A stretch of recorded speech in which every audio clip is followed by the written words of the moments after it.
আমি আমার আজকে 18 বছর বয়স। আমি ছোটবেলা থেকে বড় হয়েছি ঢাকাতেই। আমার জন্ম হবার 3 মাস পর আমার বাবা বাইরে চলে যায়। জি। দেন 3 বছর। তুমি কি বড় সন্তান? হ্যাঁ, আমি আমার ফ্যামিলির বড়। কয় ভাই বোন তোমরা? আমরা 3 ভাই বোন। আমি সবার বড়, আমার ছোট 2 ভাই আছে। ছোট 2 ভাই আছে, ওকে। তো বাবা চলে যায়, তো তখন আমি অবশ্যই ছোট ছিলাম। আমার মুখে যতটুকু শোনা যে আমি মানে বাবা আর মায়ের দিক থেকে খুব সেন্সিটিভ ছিলাম। আমার বাবার একটা ছবি ছিল বাসায়, আমি আমার বাবার ছবি ছাড়া কাউকে বাবা বলতাম না। ওকে। এমনকি আমার চাচা ছিল, কাকা ছিল, তারাও অনেক সময় চেষ্টা করতো তাদেরকে বাবা বলানোর জন্য, কিন্তু আমি কখনোই বলতাম না। আমার বাবার ছবি দেখেই বলতাম যে উনি আমার বাবা। ওকে। অ্যান্ড 3 বছর পর যখন আমার বাবা বাইরে থেকে আসে, সৌদি আরবে ছিল যখন আসে, তখন আমার বাবার গাল ভর্তি দাড়ি ছিল। অ্যান্ড মানে 3 বছর আগে সে যেমন ছিল বা আমার ছবিতে যেরকম ছিল সেরকমটা ছিল না। দেন আমার মা আমার বাবাকে পরিচয় করে দেয় যে আমার বাবা উনি। তো স্বাভাবিক আমরা মায়ের মুখে শুনেই জানি যে ইনি আমার বাবা, বা আমাদের সাথে যাদের পরিচয় করে দেবে তারাই মানে তাদেরই আমার পরিচয়ভাবে চিনি। তো আমি আমার বাবার ছবি দেখে তার সাথে যখন ফেস মিলাই, দেন আমার কাছে ভালো লাগে নাই, অ্যান্ড ফেস মিল ছিল না, অ্যান্ড ছোট ছিলাম বুঝিনি। অ্যান্ড আমি তাকে বাবা বলে মেনে নিইনি। শুধু তাই নয়, আমি কখনো তাকে বাবা বলে ডাকতামও না। দেন ধীরে ধীরে যখন আস্তে আস্তে বড় হতে লাগলাম, তখন তার ফেসের সাথে মানে বুঝতে লাগলাম যে না, উনি আমার বাবা। দেন মেনে নিয়েছি। অ্যান্ড আমাদের ফ্যামিলিটা খুব ভালোই ছিল। আমি আমার ফ্যামিলির ব্যাপারে কখনোই কোনো কিছু জানতাম না, অ্যান্ড আমি এই ব্যাপারে কখনো কোনো কিছু জানার চেষ্টাও করতাম না। আমার এই ব্যাপারে কোনো আগ্রহ ছিল না, কজ ফ্যামিলিতে সবাই একজন আরেকজনের মানে দায়িত্বে থাকে, কিন্তু তবুও কিন্তু একটা ব্যক্তিগত ব্যাপার বলতে কিছু থাকে। দেন আমাকে ছোটবেলা থেকে আমি মানে প্লে, নার্সারি, কেজি এগুলো আমি আমাদের এলাকার একটি স্কুলে পড়েছি। দেন পরবর্তীতে আমাকে আমার এলাকার বা ডালতন নার্সারি স্কুলে ভর্তি করানো হয়েছে। আমি ওখানে পড়াশোনা কন্টিনিউ চালিয়েছি। যখন আমার যখন আমি 7 উঠি, স্বাভাবিক মানে বয়সের খাতিরে মানুষ কিন্তু ভুল করে। তো আমার আব্বু আম্মু আমার সাথে খুব খারাপ আচরণ করে। খারাপ আচরণ করে বলতে কি ঘটনা? খারাপ আচরণ বলতে আমার গায়ে হাত তুলে। কি ছিল ঘটনা? কেন গায়ে হাত তুলে? রিজনটা ছিল যে আমি কেন রিলেশন করছি। কি মানে রিলেশনটা তুমি পড়লে কিভাবে? কি হয়েছে? পড়েছি, আমাকে প্রপোজ করে। ক্লাস 7 এ থাকতে কি প্রপোজ করে? থাকতে আমার পাশের বাড়িতে ছিল একজন মানে ভাড়া থাকতো। তো সে আমাকে যখন প্রপোজ করে, তো আবেগের বশে তাকে আমি যখন অ্যাকসেপ্ট করি, আমাদের রিলেশনে যখন 14 দিন, তখন ফ্যামিলি জানতে পারে। একটু থামাচ্ছি আমি। সেটা হচ্ছে যে পাশের বাড়িতে যে ছিল, ও কোন ক্লাসে পড়তো? পড়াশোনা করতো না। ও কি তোমার চেয়ে বয়সে অনেক বড় ছিল? হ্যাঁ, বড় ছিল বয়সে। পড়াশোনা আরো 2-3 বছর আগে ছেড়ে দিয়েছে। আচ্ছা। এন্ড জব করতো। তোমার চেয়ে বয়সে অনেক বেশি বড় ছিল। আচ্ছা, সে তোমাকে প্রপোজ করে? হ্যাঁ। আচ্ছা। তো যখন আমি অ্যাকসেপ্ট করি, আব্বু আম্মু আমাকে তেমন কিছু বলেনি। জাস্ট তোমার আব্বু আম্মু জানলো কিভাবে বিষয়টা? আব্বু আম্মু জানতে পেরেছে আমি আব্বুর ফোন দিয়ে কথা বলছিলাম। আচ্ছা। দেন আব্বুর ফোনে নাম্বারটা ছিল, এন্ড রাতের বেলা সে চাচ্ছিল যে আমার সাথে দেখা করবে। আচ্ছা। এন্ড আমার মনে খুব ভয় ছিল, তো আমি ফোনটা সাইলেন্ট করে আমার বালিশের নিচে রেখে ঘুমিয়ে পড়েছিলাম। দেন হঠাৎ করে আব্বু ঘুম থেকে উঠে দেখে যে বাইরের লাইট জ্বলছে, এন্ড আব্বুর ফোন কাছে নি। যখন সে আমার বালিশের নিচে ফোনটা দেখে, রিসিভ করে ফোন, তো আমি ওখান থেকে, আব্বু কোনো কথা বলে না, কিন্তু অপর সাইড থেকে কথা আসে যে তুমি আমার সাথে দেখা করবে, আর তা নাহলে তোমার সাথে আমার ব্রেকআপ। ওকে, এই ধরনের কথা আসে? হ্যাঁ। তো পরে এই কথাটা শোনার পর আব্বু খুব রেগে যায়, এন্ড আমাকে ওই দিন খুব মারে। এন্ড আমার পড়াশোনাও অফ করে দিতে চেয়েছিল, কিন্তু আম্মু কোনোভাবে হয়তো বা আমার পড়াশোনা। বাবা এর আগে কি তোমার কখনো গায়ে হাত তুলেছে? না, ওই ফার্স্ট টাইম। তোমাকে কিভাবে বাবা এগুলো খেয়াল করবেন, কারণ this is a very important thing. বাবা তোমার কাছে অনেক প্রিয় এবং অনেক রেসপেক্টেড একটা জায়গায় ছিল কি? ওকে।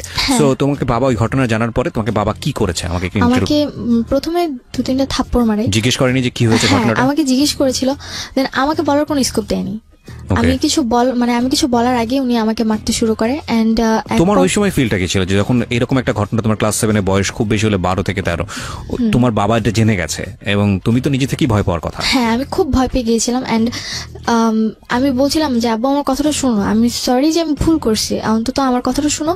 তারপরে তার একটাই কথা ছিল, কেন তুমি ফোন ধরবা আর কেন বা তুমি কথা বলবা। ওকে। এন্ড যে ঘরে যে মাটি খোঁড়ার জন্য শাপল গুলো থাকে, আমরা যেগুলোকে বলে থাকি, তো আব্বু আমাকে ওটাতে অনেকক্ষণ মারে, এন্ড আমার হাত পা কেটে যায়। তো শাবল দিয়ে মারে তোমাকে? হ্যাঁ। আর ওটা মানে রড জাতীয় ছিল, যার কারণে হাত পা কেটে গিয়েছিল। দেন পরবর্তীতে আম্মু জিনিসটা হয়তোবা তার কাছে খুব খারাপ লেগেছিল, তো এই কারণে আম্মু পরে আব্বুকে আটকায়, পরে আমাকে আর কিছু বলে না। দেন তারপর থেকে আব্বুর সাথে আমার কথা বলা সবকিছু কমে যায়, কজ আমার একটা জিনিসই মানে মনে হচ্ছিল যে আমার কথাটা কেন সে শুনলো না। আমার তোমার কথাটা ভিতরে কি একবার শুনতো। মানে ভয় কাজ করে নাকি রাগ কাজ করে, কোনটা? ভয় রাগ দুটোই। ভয় রাগ দুটোই, ওকে। তারপরে দেন পরবর্তীতে আমার লাইফে আর তেমন কোনো ঘটনা ঘটেনি। ক্লাস 8-এ আমি জিএসসি পরীক্ষা দেওয়ার পর ওই ছেলেটার সঙ্গে সম্পর্ক কি হলো? ওই ছেলের সাথে পরে ব্রেকআপ হয়েছে। ব্রেকআপ পরবর্তীতে কি তোমার থেকে হয়েছে নাকি তোমার আব্বু আমার গিয়ে, থেকে হয়েছে। নাকি তোমার আব্বু গিয়ে কোনো স্টেপ নিয়েছে ছেলেটাকে? আব্বু গিয়ে স্টেপ নিয়েছিল বলতে আমাকে তারপর প্রতিদিন আব্বু স্কুলে দিয়ে আসতো, নিয়ে আসতো। আচ্ছা। এন্ড পরবর্তীতে ছেলেটা আমাকে জাস্ট একটাই কোশ্চেন করেছিল যে রিলেশনে কি তুমি কন্টিনিউ করবা নাকি করবা না। পরে তোমার আমার ফ্যামিলিতে যে এত বড় ঘটনা ঘটে গেছে কিছু জানতো না সে কিছু জানতো না। আচ্ছা। তো পরে আমি বলেছি যে না, আমার পক্ষে সম্পূর্ণ কন্টিনিউ রাখা, কজ আমি অলরেডি আমার আব্বু আমাকে অনেক কষ্ট দিয়েছি। আমার কথাটা ছিল এরকম। পরে সে বললো যে ওকে ঠিক আছে। তো তারপর তার সাথে আমার কোনো কন্ট্যাক্ট হয়নি। অবশ্য তার নাম্বারটা আমার মুখস্থ ছিল না। আমি কার্ড থেকে তার নাম্বার অলওয়েজ তুলতাম, আর কার্ডটা পরবর্তীতে আব্বু আমার ব্যাগ থেকে ফেলে দেয়, যার কারণে আমার পরবর্তীতে আর কোনো কথা হয়নি। তো ক্লাস 8-এ জিএসসি এক্সাম সময় বাবা ছিল। দেন জিএসসি এক্সাম শেষ ডিসেম্বর 1 তারিখে বাবা কাতার চলে যায়। আচ্ছা। এন্ড তারপরে আব্বু যে আবার 1 মাস পর আম্মু আমার হাতে একটা ফোন ধরিয়ে দেয়। আচ্ছা। সেটা হচ্ছে নোকিয়া ফোন, টাচ ফোন ছিল, মানে নতুন মডেল যেটা বের হয়েছিল। তো পরে নতুন ফোন ছিল, অনেক খুশি ছিলাম আমি। তো আমি বুঝতাম না তখন যে কি হচ্ছিল। তো রাতে আমি এফএম শুনতাম বা ফোনে ফেসবুক ইউজ করতাম। তখন আম্মু দেখতাম রাতের পর রাত জেগে কথা বলে। তো তোমাকে ফোন দিল, এটা কি তুমি চেয়েছিলে নাকি এমনিতেই তোমাকে দিল? নিজে থেকেই তারা দিয়েছিল। নিজে থেকেই দিল? হ্যাঁ, যে তুমি এটা ইউজ করো। হ্যাঁ, এটা আমাকে ইউজ করো, কাজ আম্মু অনেক সময় বাইরে যেত, বাসায় কন্ট্যাক্ট করতে হতো, এই কারণে সে আমাকে ফোনটা দিয়েছিল। ওকে। তুমি কি এটা স্কুলে নিয়ে যেতে পারতে? না, স্কুলে আমাদের অ্যালাউ ছিল না। ওকে। তো পরবর্তীতে আম্মু রাতে জেগে কথা বলতো। তো আমি ভাবতাম হয়তো বা যদি আব্বুর সাথে কথা বলে, কারণ আব্বু তখন নতুন বাইরে গিয়েছে। তো পরবর্তীতে জানতে পারলাম যে আব্বুর ফোন ছিল না। বাইরে যখন যায় তখন তার কাছে ফোন ছিল না, এন্ড সে আরেকজনের ফোন নিয়ে আম্মুর সাথে 2-1 মিনিট করে কথা বলতো। তো পরবর্তীতে আমি আম্মুকে কোশ্চেন করলাম যে তুমি কার সাথে কথা বলো। পরে আম্মু বললো যে আমার এক রিলেটিভের সাথে কথা বলি। আর কথাটা হচ্ছে যে আম্মুর বিয়ের আগে, আম্মুর বিয়ে হয়েছিল 18 বছর, আই মিন এসএসসি এক্সামের আগে। তো তার আগে তার একটা রিলেশন ছিল। দেন রিলেশন ছিল, সে তাকে খুব লাভ করতেন, তাদের মধ্যে খুব ঘনিষ্ঠ সম্পর্ক ছিল। এন্ড যখন আম্মুর ফ্যামিলিটা জানতে পারে, আমাকে একটা বিয়ে দিয়ে দেয়। সেটাই তোমার বাবা ছিল? না, সে ছিল একটা স্কুল মাস্টার ছিল। ওকে। তার সাথে যখন আমার মায়ের বিয়ে দেয়, তারপর 6 মাস সংসার হয়। দেন আম্মু নাকি তার সাথে সংসার করতে চায়নি, যার কারণে সেখান থেকে আম্মু চলে আসে। পরবর্তীতে তাদের ডিভোর্স করিয়ে দেওয়া হয়। এন্ড তার 3 মাস পর আমার আব্বুর সাথে বিয়ে হয়। এটা কি তোমার আব্বু আম্মু কি এটা কি অ্যারেঞ্জ ম্যারেজ ছিল নাকি ফ্যামিলি? অ্যারেঞ্জ ম্যারেজ ছিল, দুপক্ষ থেকে অ্যারেঞ্জ ছিল। ওকে। তো আমি এই ব্যাপারগুলো জানতাম না। কোথা থেকে জেনেছো তুমি এটা? আমার একটা ফ্রেন্ড ছিল, আমার আম্মুর আবার বান্ধবী ছিল, তো তার মেয়ে আবার আমার ফ্রেন্ড। এখানে একটু মাফ করবেন প্রিয় শ্রোতা, আজকে আমি প্রচুর ইন্টারাপ্ট করবো। সাধারণত আমি গল্পে কখনো ইন্টারাপ্ট করি না, মানে সচেতন ভাবেই পুরো গল্পটা শুনে যাই এবং লাস্টে গিয়ে কথা বলি। কিন্তু আজকে ইন্টারাপ্ট করার বিশেষ কারণ আছে, কারণ আমি চাই গল্পের ভেতরটা, ব্যাকগ্রাউন্ডটা খুব চমৎকারভাবে উঠে আসুক। নইলে সামনে আমরা যে সিচুয়েশনটা ফেস করতে যাচ্ছি সেটার অনেক প্রশ্নের উত্তরই মিলবে না। কজ আমরা যে ব্যাকগ্রাউন্ডটা আপনারা আছেন, এই ব্যাকগ্রাউন্ডটা খুব ভালো করে শুনবেন, প্রত্যেকটা বিষয় খুব ভালো করে শুনবেন। অলরেডি আমরা দুটো ঘটনার মুখোমুখি হয়েছি। নাম্বার 1, সেটা হচ্ছে ক্লাস 7-এ থাকতে ওকে যেভাবে একটা ঘটনার প্রেক্ষাপট ওকে যেভাবে টর্চার করা হলো, সেটাও খুব ভালোভাবে নিতে পারেনি, যদিও বিষয়টা পরবর্তীতে মিনিমাইজ হয়ে গেছে, কিন্তু সাবসিকুয়েন্ট মাইন্ডে বিষয়টা থাকার কথা। 2 নাম্বার হচ্ছে হলো ও ফোন না চাইতে ওকে ফোন দেওয়া হয়েছে, যেটা ওর ভাষ্য। আর আরেকটি বিষয় খেয়াল রাখবেন, এখানে ও যেটা বলছে সেটাই যে স্পষ্টভাবে সবকিছু সত্য সেটা নয়, তবে সেটাকে বিশ্বাসযোগ্য জায়গায় নিয়ে যাওয়ার জন্যই আমাদের এত বেশি প্রশ্ন। হ্যাঁ, তো এই বিষয়টা তুমি কবে জেনেছো? জেনেছি আমার বাবা যাওয়ার 1 মাস কি 1.5 মাস পর। 1 মাস কি 1.5 মাস পর জানার পরে তুমি তোমার মাকে জিজ্ঞেস করেছো? আচ্ছা। তো আমি যখন আমার ফ্রেন্ডের আম্মুর মুখ থেকে কথাটা শুনি, আমি মানে অবাক হয়ে যাই যে how is that possible. And আমি ছোটবেলা থেকেই বিয়ে করা বা একজনের সাথে ফিজিক্যাল করা বা আরেকজনের সাথে করা, এই জিনিসগুলো আমার খুব অপছন্দনীয় ছিল। আমি এগুলো কখনোই পছন্দ করতাম না। তো পরবর্তীতে আমার মানে খুব খারাপ লাগে যে আমি এমন একটা মায়ের মেয়ে। তবু মানে এটা মনে হয়েছিল যে না, এখন হয়তো বা আমার মা খুব ভালো হয়ে গেছে বা সে হ্যাপি আছে আমার বাবাকে। তুমি কি করলে জানার পরে? জানার পর আমি বাসায় আসছি। সেদিন আমি আম্মুকে কিছুই বলি না। পরের দিনটা ছিল ফ্রাইডে। তো আমার স্কুল অফ ছিল। আমি ঘুম থেকে উঠছি ওই দিন 10টার দিকে। অ্যান্ড উঠার পর আমার মানে মন মানসিকতা ভালো ছিল না। অ্যান্ড আম্মু আমাকে বকাবকি করতেছিল যে কেন তুমি এত লেট করে ঘুম থেকে উঠছো, আর এত লেট করে কেউ ঘুম থেকে উঠে পড়াশোনা করো না, শুধু বাইরে আড্ডা মারো, আবার ফোন নিয়ে সারাক্ষণ টিপাটিপি করতে থাকো, কেন তুমি এগুলো করছো? তো পরবর্তীতে আমি আম্মুকে কোশ্চেন করলাম যে একটা সময় তো তুমি এগুলো করছো, আমার কথাটা ফার্স্টে এরকম ছিল, ফার্স্ট ছিল যে একটা সময় তুমি তুমি এরকম এরকম করেছো, করেছো। Note that point please. হ্যাঁ, অ্যান্ড পরবর্তীতে আম্মু বলল যে আমি এগুলো করেছি মানে, তো আম্মু তখন রুটি বানাচ্ছিল, হাতে বেলুন ছিল। পরে আমি বললাম যে কেন তুমি করনি, তোমার আগে একটা রিলেশন ছিল, অ্যান্ড পরবর্তীতে জানলাম যে তোমার আরো নাকি আরেকটা বিয়েও ছিল, তো আমি তোমার মেয়ে, আমি তোমার সাথে যেমন সবকিছু শেয়ার করি, তোমার উচিত আমার সাথে সবকিছু শেয়ার করা, কারণ আমরা বন্ধু। পরে আম্মু আমাকে মানে হয়তো তার মাথা বেশি গরম হয়ে গিয়েছিল, কথা বলার ধরনটা হয়তো আমার ভালো ছিল না, তো এই কারণে উনি আমাকে বেলুন দিয়ে 2টা বাড়ি মারে। And ওই সময়? হ্যাঁ, এন্ড তখন আমার মাথায় আরো বেশি গরম হয়েছে যে আমি অলরেডি জেনেছি অন্য কারোর কাছ থেকে, তোমাকে জিজ্ঞাসা করছি, তুমি আমাকে সুন্দরভাবে অ্যান্সার না দিয়ে তুমি আমার গায়ে হাত তুলছো কেন। তো আমি পরবর্তীতে আমার সাথে অনেক তর্ক করি, আমি আর কোনো কথা বলি না। তোমাকে একটু থামাচ্ছি, দুটো পয়েন্ট আমরা গিয়েছি এবং দুটো পয়েন্টই খুব সেন্সিটিভ পয়েন্ট। আমি কারণ গল্পটা যখন সামনের দিকে চলে যাবে তখন আপনারা এগুলো ভুলে যাবেন, আমি দুটো পয়েন্টে একটু 2 মিনিট কথা বলতে চাই। নাম্বার 1, যখন ওকে গায়ে হাত তোলা হলো ক্লাস 7 অবস্থায়, ওর একটা সম্পর্কে জড়িয়ে যাওয়া, এবং এই সময় ওর কিন্তু ভালো মন্দ বোঝার বয়স না, এই বিষয়টা প্যারেন্টসদের খুবই সেন্সিটিভলি ডিল করা উচিত। কেন ডিল করা উচিত? ওর লাইফে একটা সময় সম্পর্ক আসবে, সেটা খুব স্বাভাবিকভাবেই হবে। ওকে প্রথমেই যদি এই ধরনের একটা ধারণা দিয়ে দেওয়া হয়, তাহলে স্বাভাবিকভাবেই অন্য কোনো যখন পরিণত বয়সে একটা সম্পর্ক আসার কথা, তখন ওর মাথার মধ্যে কিন্তু এই জিনিসটা কাজ করবে, যেটা খুব খারাপ জিনিস, এবং ওইটা তো স্বাভাবিক হতে পারবে না। এটা একটা। আরেকটা বিষয় যেটা, যে এতে হিতে বিপরীত হতে পারে, মানে ওর গায়ে যেভাবে হাত তোলা হয়েছে তাতে করে কিন্তু খুব রাফ ডিসিশন নিয়ে ফেলতে পারে, কারণ বয়সটা খুবই ইয়াং বয়স। তো সেই জায়গাটা থেকে ওকে ডিল করা উচিত ছিল খুব সফটলি, যেটা প্যারেন্টস করেননি। মায়ের ভুলটা দেখেন, ও হ্যাঁ, এটা এখানে ওরও একটা ভুল আছে, সেটা হচ্ছে যে যখন ওর বান্ধবীর মায়ের কাছ থেকে বিষয়টা জানলো, ওর উচিত ছিল মাকে এসে জিজ্ঞেস করা যে মা এরকম ঘটনা ঘটেছে কিনা। খুব স্বাভাবিকভাবেই একটা সন্তান ওই বয়সে সে ভালো মন্দ বোঝে না, তার খারাপ লাগাটা খুব স্বাভাবিক, কারণ যেহেতু ওর স্বাভাবিকভাবেই এই জিনিসটাকে প্রেজেন্ট করা হয়েছে, কিন্তু ও সেটা করেনি। এবং এর প্রেক্ষাপটে ওর মা এসে যেই ব্যবহারটা করলো সেটা আরো ভয়ানক রকমের ভুল। একটা জিনিস আমরা হয়তো অ্যাকসেপ্ট করে নিলাম, যেহেতু ওর বয়স ছোট এবং ও যেহেতু বিষয়টা বোঝেনি, ও এসে ও মাকে ওইভাবে বলতে পারেনি, সে কারণে সে খুব রাফলি জিনিসটাকে প্রেজেন্ট করেছে। কিন্তু ওর মার উচিত ছিল বিষয়টা ওর কাছ থেকে খুব সুন্দর করে জেনে তারপরে ওকে খুব সুন্দর করে বুঝিয়ে দেয়া। আমরা যেই প্রযুক্তির যুগে বসবাস করি, সেখানে আমাদের সন্তানেরা আমাদের অতীত জানবে না, এটা হতেই পারে না। আমাদের অতীত তারা জানবেই। একটা সময় যদি আপনি ভুল করে থাকেন বা কোনো একটা বিপদের মধ্যে পড়ে থাকেন বা যাই কিছু করে থাকেন না কেন, এই প্রযুক্তির যুগে সবকিছু ডকুমেন্ট থেকে যায়, এবং একটা সময় গিয়ে আপনার সন্তান সেটা জানবেই। সুতরাং সেটার জন্য আপনার একটু প্রিপেয়ার থাকা উচিত যে আপনি বিষয়টাকে কত সফটলি আপনি আপনার সন্তানকে খুব সুন্দর করে জিনিসটা বোঝাবেন, যাতে করে তার মানসিকভাবে কোনো ধরনের সে বিপর্যয়ের মুখে না পড়ে। হ্যাঁ, বলো তারপর। তারপর থেকে আমার সাথে হ্যাঁ গায়ে হাত তুলো। পরে আমার সাথে আমার আর কোনো কথা বলি না, আমি রাগ করে আমার সাথে কথা বলি না। কিন্তু এই প্রশ্নের উত্তর কি দিল তোমার মা তুমি যখন বললা এটা? প্রশ্নের পরবর্তীতে আম্মু আমাকে আর কিছু বলেনি, শুধু এইটুকুই গায়ে হাত বলেছে, তুলো। হ্যাঁ, গায়ে হাত তুলেছে, আর পরে এটাই বলেছে যে আমাদের ব্যাপারে তোমার না জানলেও চলবে। Oh, this is a big mistake, big mistake. Okay. And এটা বলেছিল যে আমাদের ব্যাপারে তোমার না জানলেও চলবে, এন্ড নিজের লাইফের ব্যাপারে ফোকাস দাও, তোমার ফ্যামিলির ব্যাপারে এত কিছু জানার প্রয়োজন নেই। তারপর আম্মুর সাথে আমার কথা হয়নি 2-3 দিন, এন্ড তারপরে দেখি যে আম্মু একজনের সাথে কথা বলে এন্ড বাইরে গিয়ে দেখা করে। তখন কি তুমি তোমার মার সঙ্গে স্বাভাবিক ছিলে, কথাবার্তা বলতে, নাকি একদম চুপচাপ? নরমালি ওরকম কথা হতো না, জাস্ট খেয়েছো কিনা বা খাবা কিনা বা স্কুলে যাবা কিনা। তোমার কোনো ফ্রেন্ড ছিল ওই মুহূর্তে তাদের সাথে তুমি এই বিষয়গুলো শেয়ার করতে? না, আমার আসলে আমি ছোটবেলা থেকে আমি স্কুলে পড়তাম, কিন্তু আমার ছোটবেলার স্কুল লাইফটা ছিল সবচেয়ে খারাপ। কেন? কজ আমার স্কুল লাইফে আমি কখনো কোনো ফ্রেন্ড করতাম না। আমার নিজের কাছে খুব খারাপ লাগতো, কজ সবার ফ্যামিলি এত সুন্দর, এন্ড আমি সবসময় একটা জিনিস চাইতাম যে আমার সবার মায়েরা তাদের স্টুডেন্টস মানে বাচ্চাদেরকে নিতে আসে, আমি চাইতাম যে আমার আম্মু যেন আমাকে নিতে আসে। যদিও যে বছরে যদি 2-1বারও সে আমাকে আনতে যেত, মানে তার চেয়ে মানে সেদিনটা মনে হতো যে আমার ঈদের মতো খুশি যে সে আমাকে নিতে আসছে। নিতে যেত না কেন? কোনো কারণ ছিল? নিতে যেত না, তখন আমার ছোট ভাই হয়েছিল, এন্ড তার একটাই কথা ছিল যে তোমার ছোট ভাইকে বাসায় রাখতে হয়, দেখতে হয়।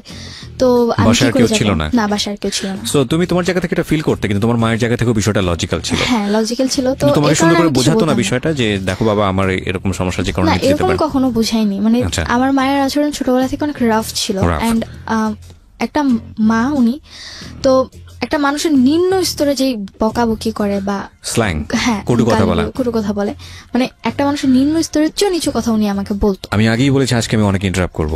আমি আপনাদের যারা রেডিওতে এটা শুনছেন তাদের হয়তো মনে হতে পারে যে এটা কিভাবে সম্ভব। আমি আমার এটা গিবত হয়ে যাবে, আল্লাহ মাফ করুক। আমি জাস্ট একটা এক্সাম্পল দিই। আমার পাশের বাসায় এরকম একটা ঘটনা ঘটে রেগুলারলি। মেয়েটার বয়স আমি জানি না, এবং হঠাৎ করে সেদিন আমি শুনছিলাম, বাসায় ছিলাম অল্প সময়ের জন্য, মা এবং মেয়ের কনভারসেশন। মা মেয়েকে যেভাবে গালি দিচ্ছে, যে কথাগুলো বলছে, সেটা আমার কাছে কোয়াইট আনথিঙ্কেবল মনে হয়েছে। এবং মাঝে মাঝে দেখছিলাম যে মেয়েটার প্রতিবাদ করছে, ছোট ছোট অল্প অল্প প্রতিবাদ করছে। তোমার একটা সময় মনে হচ্ছিল যে এই মেয়েটার ভয়েসটা একটা সময় লাউড হয়ে যাবে, মা তখন আর কিছু বলতে পারবে না। কারণ বিষয়টা আসলে তাই হয়, আমরা যত কিছুই থাকি না কেন, হয়তো ওই মায়ের লাইফে একটা গল্প আছে, সে অনেক বেশি ফ্রাস্ট্রেটেড, নিশ্চয়ই আছে, নইলে মেয়ের সঙ্গে এত খারাপ ব্যবহার কেন করবে। কিন্তু এটা একটা না, মানে শস্য জমির মতো, আপনি যে কাজটা করছেন সেটার রেজাল্ট আপনাকে পেতেই হবে। এবং আপনি একজনের উপর ফ্রাস্ট্রেটেড হয়ে যদি আপনি আপনার সন্তানের সাথে খারাপ ব্যবহার করেন, আপনার সন্তান এটা কড়াই গন্ডায় আপনাকে দিয়ে দিবে, ব্যাগ দিয়ে দিবে। যাই হোক, বলেন তারপর।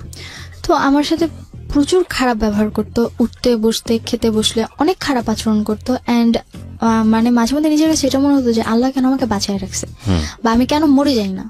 ওকে। তো এক পর্যায়ে সুইসাইড অ্যাটেম্পের চিন্তা করলাম, যে ক্লাস 7 এর থাকতেই, তখন আমি ক্লাস 9-এ প্রথম দিকে ভর্তি হয়েছি। ওকে। তো ইচ্ছে করছিল যে বেঁচে থাকার চেয়ে মরে যাওয়াটা হয়তো আমার কাছে অনেক বেশি বেটার। তো আমার আম্মুর সাথে একটা ছেলের মানে নর্মালি কথা হতো, আমি শুধু জানতাম, কখনো দেখিনি। তো হঠাৎ একদিন রোজার মাস, তখন আমার বাসায় আসছে সে। তো তখন আমার বাসায় তাকে দেখে আমি অবাক যে কে এই লোকটা।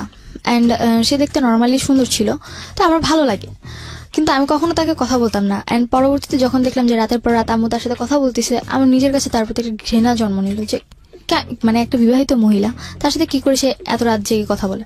আর সে জায়গায় কিনা সে অনার্স 3rd ইয়ারে পড়ছে, একটা ছেলে। নিজের কাছে খুব খারাপ লাগতো। আমি তাকে মাকে জিজ্ঞেস করলাম যে ছেলেটা বাসায় আসলে ছেলেটাকে, সে ছিল, পরে বললো যে আমাকে পরিচয় করিয়ে দিল যে আমি তাকে আমার ভাই বলে জানি, তোমার মামা। তোমার মামা? হ্যাঁ, আমার মামা। পরে আমি বললাম যে আচ্ছা ঠিক আছে। তো আমি কখনো তার সাথে কথা বলতাম না, আমি পছন্দই করতাম না তাকে, কোনোভাবেই পছন্দ করতাম না, আমার বিরক্ত লাগতো তাকে দেখলে। তো সে যদি বাসায় আসতো আমি বের হয়ে যেতাম, বা সে যদি ঘরে থাকতো আমি অন্য রুমে গিয়ে বসে থাকতাম, কখনো তার সাথে কথা বলতাম না। বাট তোমার তো উল্টো আচরণ হওয়া উচিত, যে একটা যাকে তুমি পছন্দ করছো না এবং তুমি গেস করছো যে তার মা, তোমার মা ছেলেটার সঙ্গে কথাবার্তা বলছে, তো তুমি তাকে কেন স্পেস দিচ্ছ? তুমি তো তোমার মায়ের রুমেই বসে থাকা উচিত ছিল। বসে থাকার বলতে আমার ভালো লাগতো না তাদের কথা শুনতে, আর তারা যেরকম কথা বলতো আমার পছন্দ হতো না, বিরক্ত লাগতো। তোমার সামনেই এটা করতো? হ্যাঁ, আমার সামনে করতো। পরবর্তীতে চলে যেতাম, মানে তারা একসাথে বসে কথা বলতো, আবার ছেলেটা আম্মুর হাত ধরতো, এগুলো আমার পছন্দ ছিল না। তোমার সামনে এটা করতো? হ্যাঁ, আমার সামনে এটা করতো। তোমাকে অ্যাভয়েড করতো? তুমি এগুলো পছন্দ করতে? অ্যাভয়েড বলতে যখন একটু বেশি মানে গভীর হয়ে যেত তখন আমাকে বলতো যে একটু বাইরে যাও, দেখো তোমার ভাই কোথায় আছে। ছি ছি ছি ছি। তো পরবর্তীতে এর মধ্যে আমার ছোট ভাই জন্ম নেয়, একদম ছোট। একটু থামাচ্ছি, সরি। সেটা হচ্ছে যে যখন এই জিনিসটা হতো, তুমি তো একটা গেস করতে যেটা এটা this is a bad thing. তো ওই সময়টাতে তুমি এগুলো কি করতে? তোমার ভেতরের ইমপ্রেশনটা কি? তো খারাপ লাগতো, ইচ্ছে করতে যে হয় ওকে মেরে ফেলে, মানে আমার মাকে মেরে ফেলে, আর তাহলে নিজে মরে যায়। মানে এতটা খারাপ লাগতো, মানে খুব গিল্টি ফিল হতো নিজের মধ্যে। তো এর মধ্যে মানে যখন এই জিনিসগুলো দেখতাম, তার মধ্যে হঠাৎ করে একদিন রাতে দেখি যে আমার বাসায় কেউ একজন আসছে। আমি আমার রুমে শুয়েছিলাম, আমার বাসায় কেউ একজন আসছে। তো তুমি তোমার মাকে বলতে যে মা এগুলো আমার ভালো লাগছে ঠিক না? হ্যাঁ, আমরা বলতাম মাঝে মধ্যে যে আম্মু এগুলো কেন করো। তো আম্মু বলতো যে কি করি, কিছুই তো করি না, জাস্ট নর্মালি কথা বলি, মানে তার কথাটা উড়াই দিত। তুমি তোমার মাকে বলতে পারছো মা কেন আসবে উনি বাসাতে? হ্যাঁ, আমি বলতাম। পরে বলতো যে আসে ভাই, আমার কথা বলতে আসে, মাঝে মধ্যে দেখো না খাবার টাবার নিয়ে আসে, ওনার পছন্দ, এই কারণে আসে, এছাড়া আর কিছু বলতো না। তোমার যে ভালো লাগে না এটা বিষয়টা আমি বলেছি তাকে, তার কথা একটা, তোমার ভালো লাগলে কি সে তোমার কাছে আসে না, তুমি কেন এটা মানে কেয়ার করতেছো? তার কথাটা ছিল এরকম, আমি কেন কেয়ার করতেছি, সে তো আমার কাছে আসতেছে না, আসতেছে তার কাছে, তার ভালো লাগছে। তোমাদের বাসাটার আশেপাশে কোনো লোকজন ছিল না? আসলে আমাদের বাসার আশেপাশে যে লোকজন ছিল মানে তারা তাদের মতো বিজি। পাশে একজন হিন্দুদের ফ্যামিলি আছে, ফ্ল্যাট এটা। হ্যাঁ, তো সে তার মতো থাকতো, আর আমাদের ডান পাশে যারা থাকতো তারাও তাদের মতো বিজি থাকতো, মানে তাদের আচরণটা অনেক খারাপ ছিল, যার কারণে তাদের সাথে কেউ মিশতে পারতো না। মানে এই বিষয়টা কিরকম ছিল যে তোমাদের সঙ্গে তাদের কোনো সম্পর্ক ছিল না? সম্পর্ক ছিল না। ওকে। আর আমাদের আশেপাশে যারাই আসছিল নতুন নতুন আসছিল, তো নতুন নতুন তাদের। তোমার সঙ্গে তোমার বাবার সম্পর্ক কেমন ছিল? প্রথমে খুব ভালো ছিল, এন্ড 7 এর কাহিনীটা আমি যে সময়ের গল্পে আছে ওই সময় কেমন ছিল? ওই সময় অতটা ভালো ছিল না, মানে সে আমার সাথে কথা বলতো না বেশি। বাবাও তোমার সাথে কথা বলতো না? কথা বলতো না, জাস্ট কেমন আছো ভালো আছো শেষ। বাবা তোমার সঙ্গে কথা বলতো না কেন? কথা বলতো না, সে বলতো আমি খারাপ হয়ে গেছি, ঘোরাফেরা করি, ফোন ইউজ করি, ফেসবুক চালাই। আর তাদের, আমার ফ্যামিলির কাছে ফেসবুক ইউটিউব জিনিসটা ছিল সবচেয়ে খারাপ। ফোন তো তারাই দিয়েছে? হ্যাঁ, তারাই দিয়েছে। অ্যান্ড তারা বলতো যে কেন ফোন দিয়েছি, গান শুনো, নর্মালি ফ্রেন্ডসদের সাথে যদি কথা বলা হয় 2-1 মিনিট কথা বলো, আর আমাদের খবর না হলে নিব, তুমি কেন ফেসবুক ইউজ করবে? তাদের কাছে ফেসবুক জিনিসটা খুবই খারাপ। মানে তোমার আব্বুর কোনো আইডি ছিল ফেসবুকে?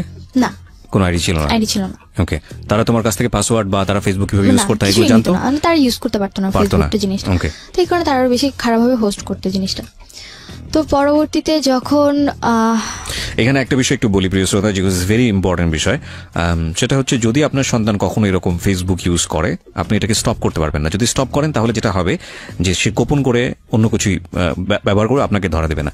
সো লেট হিম ফ্রি, তাকে ফেসবুক ইউটিউব সে যেটা করছে করতে দিন। আপনার এক্সেস রাখবেন একটা সার্টেন পিরিয়ড পর্যন্ত, লাইক ও বয়প্রাপ্ত হওয়া পর্যন্ত খুব সুন্দর করে বোঝাবেন, বাবা তুমি যেটাই করো না কোনো প্রবলেম নাই, তোমার পাসওয়ার্ডটা আমার কাছে রাখো, তোমার আইডি টাইডি সবকিছু আমার কাছে রাখো। ওকে, তুমি তোমার মতো করে করো। আমি যদি কখনো ফিল করি যে তোমার এই আইডিতে বা তোমার আমার এটাতে মনিটর করার প্রয়োজন আছে, তাহলে আমি এটা ঢুকে দেখবো যে তুমি কার সাথে কিভাবে কন্টিনিউ করছো। এটা তোমার সেফটির জন্য প্রয়োজন, বিকজ আমি যেহেতু তোমার চেয়ে অনেক বেশি এক্সপিরিয়েন্স এরিনাতে, আমি চাই না তুমি কোনো ভুল করো। So that is the best way. এরপরে যদি আপনার কোনো বেস্ট ওয়ে জানা থাকে, ইউ ক্যান এক্সারসাইজ দিস। বলেন। তো তারপরে একদিন রাতে দেখলাম যে আমার বাসায় একজন আসছে। তো জিনিসটা আমার কাছে কোনোভাবেই ভালো লাগেনি। তো আমি পরে আমার রুমে যে নক করি, অ্যান্ড নক করার পর মানে আমি যেটা দেখি সেটার জন্য আমি একদম তৈরি ছিলাম না। আর রাত কটার দিকে এটা ঘটনা? তখন রাত মেবি 1:30 কি 2টা বাজে। তখন তুমি ক্লাস 9 এ পড়ো? হ্যাঁ, তখন ক্লাস 9। 1:30-2টার সময় তুমি কি করছিলে? 1:30-2টার দিকে বলতে আমি তখন রাত জেগে এফএম শুনতাম। দিনটা ছিল বৃহস্পতিবার। ভূত এফএম আগে ডর হতো, মেবি কোন একটা চ্যানেলে, আমার ঠিক মনে নেই, 89.2-তে। তো আমি সেটা শুনতেছিলাম, আর ওটা তো রাতে 2টা পর্যন্ত হতো। তো সেটা শুনতে শুনতে আমার কানে হেডফোন ছিল। আমি প্রথমে কোনো কিছু শুনিনি যে কেউ আসছে কিনা বা কোনো আওয়াজও পাইনি। পরবর্তীতে যখন আমি ওয়াশরুমে গেলাম, তখন দেখলাম যে আমার রুমের লাইট অন করা। ওকে। তো পরে আমি আমার রুমে যখন নক করি, পরে আমার গেট খুলে দেখি যে আমার এক রিলেটিভ। তো আমি তখনও জানতাম না যে তার সাথে আমার আগের রিলেশন ছিল। তো পরবর্তীতে যখন আমি দেখে অবাক, পরে আমি জিজ্ঞেস করলাম, আপনি এখানে এত রাতে? ছেলেটাকে জিজ্ঞেস করলাম। হ্যাঁ, ছেলেটাকে চিন্তা তুমি তাকে? হ্যাঁ, চিনতাম, কারণ আমার রিলেটিভ হয়। রিলেটিভ বলতে কি ধরনের রিলেটিভ? বলতে আমার আম্মুর যার সাথে রিলেশন ছিল, তাকে আবার আমার এক খালামণি পছন্দ করতো। তো সে আবার আম্মুর সাথে যখন তার একটু ঝগড়া হচ্ছিল, তো সেই ঝগড়ার সময় আমার ওই খালামণি কোনো একভাবে আমার ওই বয়ফ্রেন্ডকে বিয়ে করে ফেলে। ওকে, বাট ওই সময়ে তুমি যাকে দেখলে তাকে তুমি আগে থেকে চিনতে কিনা? হ্যাঁ, আগে থেকে চিনতাম। আগে থেকে কিভাবে চিনতে? বিকজ খালামণির সাথে কয়েকবার আমাদের বাড়িতে আসছে, তো সেভাবে আমি চিনি। খালামণি মানে কি আপন খালামণি ছিল নাকি? আপন না, একটু দূরের। তোমার মায়ের বান্ধবী ছিল? না, আমার আম্মুর খালার মেয়ে। তোমার আম্মুর খালার মেয়ে, সেই মেয়ের হাজবেন্ড হচ্ছে এটা? হ্যাঁ। ওকে, তোমার আম্মুর খালা। তো খালা মানে কি আপন খালা? না, সেটাও দূরের? দূরের। তো তার সঙ্গে তোমার দেখা হয়েছে, কোথায় দেখা হয়েছে? সেটা দেখা হয়েছিল, আমি এলাকার ভিত্তিকে নর্মাল খালো হিসেবে চিনতাম তাকে। তো পরবর্তীতে যখন আমার বাসায় দেখি, তখন তাকে না তুমি আমাকে বলো, কারণ আজকের এই স্টোরিটা খুব সেন্সিটিভ একটা স্টোরি। তুমি ভালো করে গ্রাফ না করতে পারলে অনেকেই বিলিভ করতে পারবে না, এবং সে জায়গা থেকে আমার অনেক প্রশ্ন আছে তোমাকে। তোমার দেখা হয়েছে কোথায় ফার্স্ট তার সাথে? আমার ফার্স্ট দেখা খালামণির সাথে, আমি তাদের বাসায় তাকে দেখছি। খালামণির সাথে তুমি তাদের বাসায় কেন গিয়েছিলে? ছোটবেলা ছিলাম, তার ছেলে ছিল আমার বয়সী, তো তাদের সাথে খেলতাম। তো একদিন গেছি, আমি খালামণির হাজবেন্ডকে কখনোই দেখিনি, বিকজ সে বাইরে ট্যুর দিয়ে জব করতো। তো ওই দিন যখন আসে, তো তার সাথে ছোটবেলা তার সাথে একবার আমার দেখা হয়েছিল। অ্যান্ড উনি একটা কারখানায় জব করতো, যেখানে কিনা পেন্সিল তৈরি করতো। অ্যান্ড উনি আমাকে একবার পেন্সিল গিফট করেছিলেন, তারপরেই আমি তাকে চিনি। ওকে, সো এটা কি তোমার বাসার আশেপাশে ছিল? এটা আমার বাসা থেকে কিছু দূরে ছিল। তোমরা যেখানে থাকতে তার 7 মিনিটের রাস্তা। ওকে, ফাইন। তারপর তো দেখার পর আমি অবাক। অ্যান্ড দেখলাম যে তার ড্রেস আপ চেঞ্জ, মানে একটা মানুষ ড্রেস আপ স্বাভাবিক, কারো বাসায় আসলে আমরা যেরকম ড্রেস আপ পরে আসতে দেখি, উনি সেরকম ছিল না। আমার বাবার ড্রেস আপ পরা ছিল। তোমার রুমে, তোমার মায়ের রুমে তোমার বাবার ড্রেস পরা? হ্যাঁ, আই মিন রাতে যা পরে ঘুমায় মানুষ, মানে নাইট ড্রেসটা। ওকে। তো পরবর্তীতে আমি যখন আস্ক করলাম, পরে মানে তোমার 2 ভাই কই ছিল? আমার 2 ভাই ঘুমোচ্ছিল তোমার মায়ের রুমেই? হ্যাঁ, আমার রুমে, আর আমি আলাদা রুমে ঘুমাতাম। ওদের বয়স কত ছিল তখন? আমার বয়স, তোমার 2 ভাইয়ের বয়স? আমার 2 ভাইয়ের একজনের বয়স ছিল মেবি 4 বছরের মতো, আরেকজন একদমই ছোট, কি 6-7 মাস। তোমাদের রুম কটা ছিল বাসায়? বাসায় 3 রুম ছিল। বাসায় 3টা রুম ছিল, একটাতে তোমার মা থাকতো ভাইদেরকে নিয়ে, হ্যাঁ, একটাতে তুমি থাকতে, আরেক রুম খালি ছিল, এক রুম গেস্টের জন্য বা খালি ছিল। ওকে, হ্যাঁ। তো পরবর্তীতে যখন আমি দেখলাম, আমার মাথা প্রচন্ড পরিমাণে গরম হয়ে যায়, কেন তিনি তার সাথে এত রাতে মিট করবে। এন্ড আমি আম্মুর সাথে খুব খারাপ আচরণ করি, ঝগড়া করি ওই সময়, তখনই তার সামনেই ঝগড়া করতে থাকি। এন্ড পরবর্তীতে সে যখন এই জিনিসগুলো দেখে, চেঁচামেচি হতে থাকে, আশেপাশে মানুষও চলে আসতে পারে, এই ভয়ে উনি ড্রেস আপ চেঞ্জ করে চলে গেছে। ওই সময় বের হয়ে গেছে। বাই দ্য ওয়ে, তুমি যে বাসায় থাকতো, বাসার গেটম্যান ছিল না? গেটম্যান না, আমাদের বাসার, মানে আমাদের বাসাটা ছিল এরকম যে আমার রুম ভিতরে, তারপর একটা মাঝখানে রুম, তারপর আমার রুম, আমি আবার বাইরের রুমে ঘুমাতাম। তোমার কয়তলায় থাকতে? তালা বলতে আমাদের তালা সিস্টেম নেই, মানে একতলাই, সবকিছু টিন সেট। মানে তালা সিস্টেম, একতলা, উপরে ছাদ। উপরে ছাদ মানে পুরো বাসাটাই ছাদ ঢালাই করা একতলা বাসা। ওকে, একতলা বাসা। বাসায় কোনো গেটম্যান ছিল না? না। ওকে, তো গেটে তালা দেওয়া সবকিছু আম্মুই করতো। পরে যখন চলে গেছে এন্ড আমার কাছে খুব খারাপ লাগে, এন্ড আমি কেন মানে আমার খাওয়ার বাড়িটা সাথে কাদের? আম্মুর নামে লেখা। এটা কি তোমার বাবা বানিয়েছে নাকি তোমার? আমার নানুর জমি ছিল, পরে আম্মুকে ও, দিয়েছি। বাড়িটা তোমাদের? হ্যাঁ, বাড়ি আশেপাশে যে ভাড়া থাকে তাহলে তোমাদের ভাড়াটিয়া দ্বারা? আশেপাশে ভাড়া বলতে বাড়িটা আমাদের, আশেপাশে যারা থাকে তারাও তাদের মতো বাড়ি গেল। ওকে, ফাইন, ঠিক আছে, সিনারিওটা বুঝতে পারছি আমরা। তারপর? হ্যাঁ, তো আমার কাছে খুবই খারাপ লাগে, এন্ড এই জিনিস মানে আমি তার সাথে আমার খালুর সাথে কেন খারাপ আচরণ করি এর জন্য আম্মু আমার গায়ে হাত তুলে। ওই সময় তখন ওনার সামনেই করে নাকি যাওয়ার না, পরে? উনি যাওয়ার পরে। হ্যাঁ। তো প্রচুর গায়ে হাত তুলে, আমি সহ্য করতে না পারি লাস্ট মোমেন্টে আমি আমার মুখে ধাক্কা মারি যে তোমার লজ্জা করে না, এত রাতে একটা লোক নিয়ে এসে তুমি থাকতেছো, আবার তুমি আমার গায়ে হাত তুলতেছো। তো আম্মু ওই যে এক ধরনের ইয়া থাকে, মানে যে ডাল ঘুটটায় যে ইয়াটা থাকে, ডাল ঘুটনি, তো ওইটাতে আমার গায়ে হাত তুলে। এন্ড আমার প্রচুর রাগ হয় যে কেন আমার গায়ে হাত তুলবে। তোমার ভাইরা কোথায় ছিল? আমার ভাইরা ঘুমোচ্ছিল তখনও ঘুমোচ্ছে? হ্যাঁ, তখনও ঘুমোচ্ছিল। তারপর যখন আম্মু আমার গায়ে হাত তুলে মানে আমি চিৎকার চেঁচামেচি করতেছিলাম, দেন আমার বড় মানে আমার মেঝো যে ভাইটা আছে ও উঠে যায়, উঠে প্রচুর ভয় পেয়ে যায় এত রাতে কি হচ্ছে। তো ও আবার খাটের কর্নারে চলে যায়। তো ও আবার আমার ছোট ভাইটাকে কোলে নিয়ে সাইডে গিয়ে বসে থাকে। ছোট ছিল, ওকে কোলে নিয়ে বসেছিল সাইডে। এন্ড আমার সাথে খুবই খারাপ আচরণ। এন্ড আম্মু আমাকে মারতে এক পর্যায়ে আমার জামা ছিঁড়ে ফেলে। জামা ছিঁড়ে আমাকে ঘর থেকে বের করে দেয়, যে বাড়িতে তোর থাকার দরকার নেই, যে মেয়ে কিনা মাকে বুঝবে না, মার প্রবলেম বুঝবে না, সেই মেয়ের এই বাড়িতে থাকার দরকার নেই, তুই বাসা থেকে বেরোচ্ছে। একদিকে আমার জামা ছিঁড়ে গেছে, খুবই খারাপ অবস্থা। আমি এত রাতে কি করে আমাকে বাসা থেকে বের করে দেয়, আমার আরো খারাপ লাগে। আর আমি বাইরে কান্না করতে থাকি। পরে 6টার দিকে ভোর, তখন আমাকে ঘরে ঢুকায়। কটার সময় বের করতে তোমাকে? আমাকে বের করে দেয় তখন মেবি 2:30 বাজে, 2:30 কি 3টার দিকে। ওই 3টার সময় বের করে দিলে তুমি কোথায় ছিলে? বাইরে, গেটের বাইরে দাঁড়িয়েছিলাম। দাঁড়িয়েছিলে মানে 3 ঘন্টা তুমি ওখানে দাঁড়িয়েছিলে? হ্যাঁ, ওখানে দাঁড়িয়েছিলাম। এন্ড এর মধ্যে আশেপাশে কোনো লোকজন ছিল না? আশেপাশে ভোরবেলা এত রাত থেকে কেউ থাকে না। তো আমি বাইরে আমাদের যে পিড়াটা ছিল ওখানে বসেছিলাম আমি। তো আম্মু সারা রাত আমাকে মানে কোনো কথাও বলে না, এন্ড রুমের ভিতরে থাকে। পরে আমাকে 6টার দিকে ঘরে ঢুকায়। ঘরে ঢুকানোর পর আমি আম্মুর সাথে আর কোনো কথাই বলি না, একদমই কোনো কথা বলি না, আমি আমার রুমে চলে যাই। তো can you imagine the situation? Who is right, who is wrong? That is not my point. Point is, বাসায় এরকম একটা ঘটনা ঘটেছে, আমি মেয়েটার কথা চিন্তা করছি, আমি বলছি না তার মা রাইট অর রং, আপনারা আপনাদের জায়গা থেকে চিন্তা করবেন। এই মেয়েটা 3টা পর্যন্ত ক্লাস 9-এ পড়ুয়া একটা মেয়ে, যখন অ্যাডোলেসেন্স পিরিয়ড চলে একটা মানুষের, অ্যাডোলেসেন্স পিরিয়ড একটু মারাত্মক বয়সন্ধিকাল, খুবই সেন্সিটিভ একটা টাইম ব্যক্তিত্ব বিকাশের জন্য। এই মেয়েটাকে রাত 3টার সময় বাসা থেকে বের করে দেওয়া হয়েছে এবং সে গেটে 3 ঘন্টা ওখানে বসেছিল। তারপরে বাসায় ঢুকলে ওই বাসাটা তার কাছে কি পিসফুল মনে হবে না জাহান্নাম মনে হবে, এটা আপনি একটু ফিল করার চেষ্টা করেন। ওকে, তারপর যখন ঘরে ঢুকি তো আমি আম্মুর সাথে আর কোনো কথা বলি না। তো পরের দিন আম্মু সকালবেলা মানে নাস্তা বানায় খাওয়া দাওয়া করে চলে যায়, মানে আম্মুর রুমে তালা মেরে চলে যায়। তো আমি ঘুম থেকে উঠি 11টার দিকে, উঠে দেখি যে আম্মুর রুম তালা মারা। এন্ড আমি আমার রুমে, আমার জামা কিন্তু অলরেডি ছিঁড়ে আছে, এন্ড চেঞ্জও করতে পারিনি আমি। আম্মু আমাকে জাস্ট গেট খুলে দিয়েছিল। হ্যাঁ, স্কুল ছিল, স্কুলে যাওয়া হয়নি।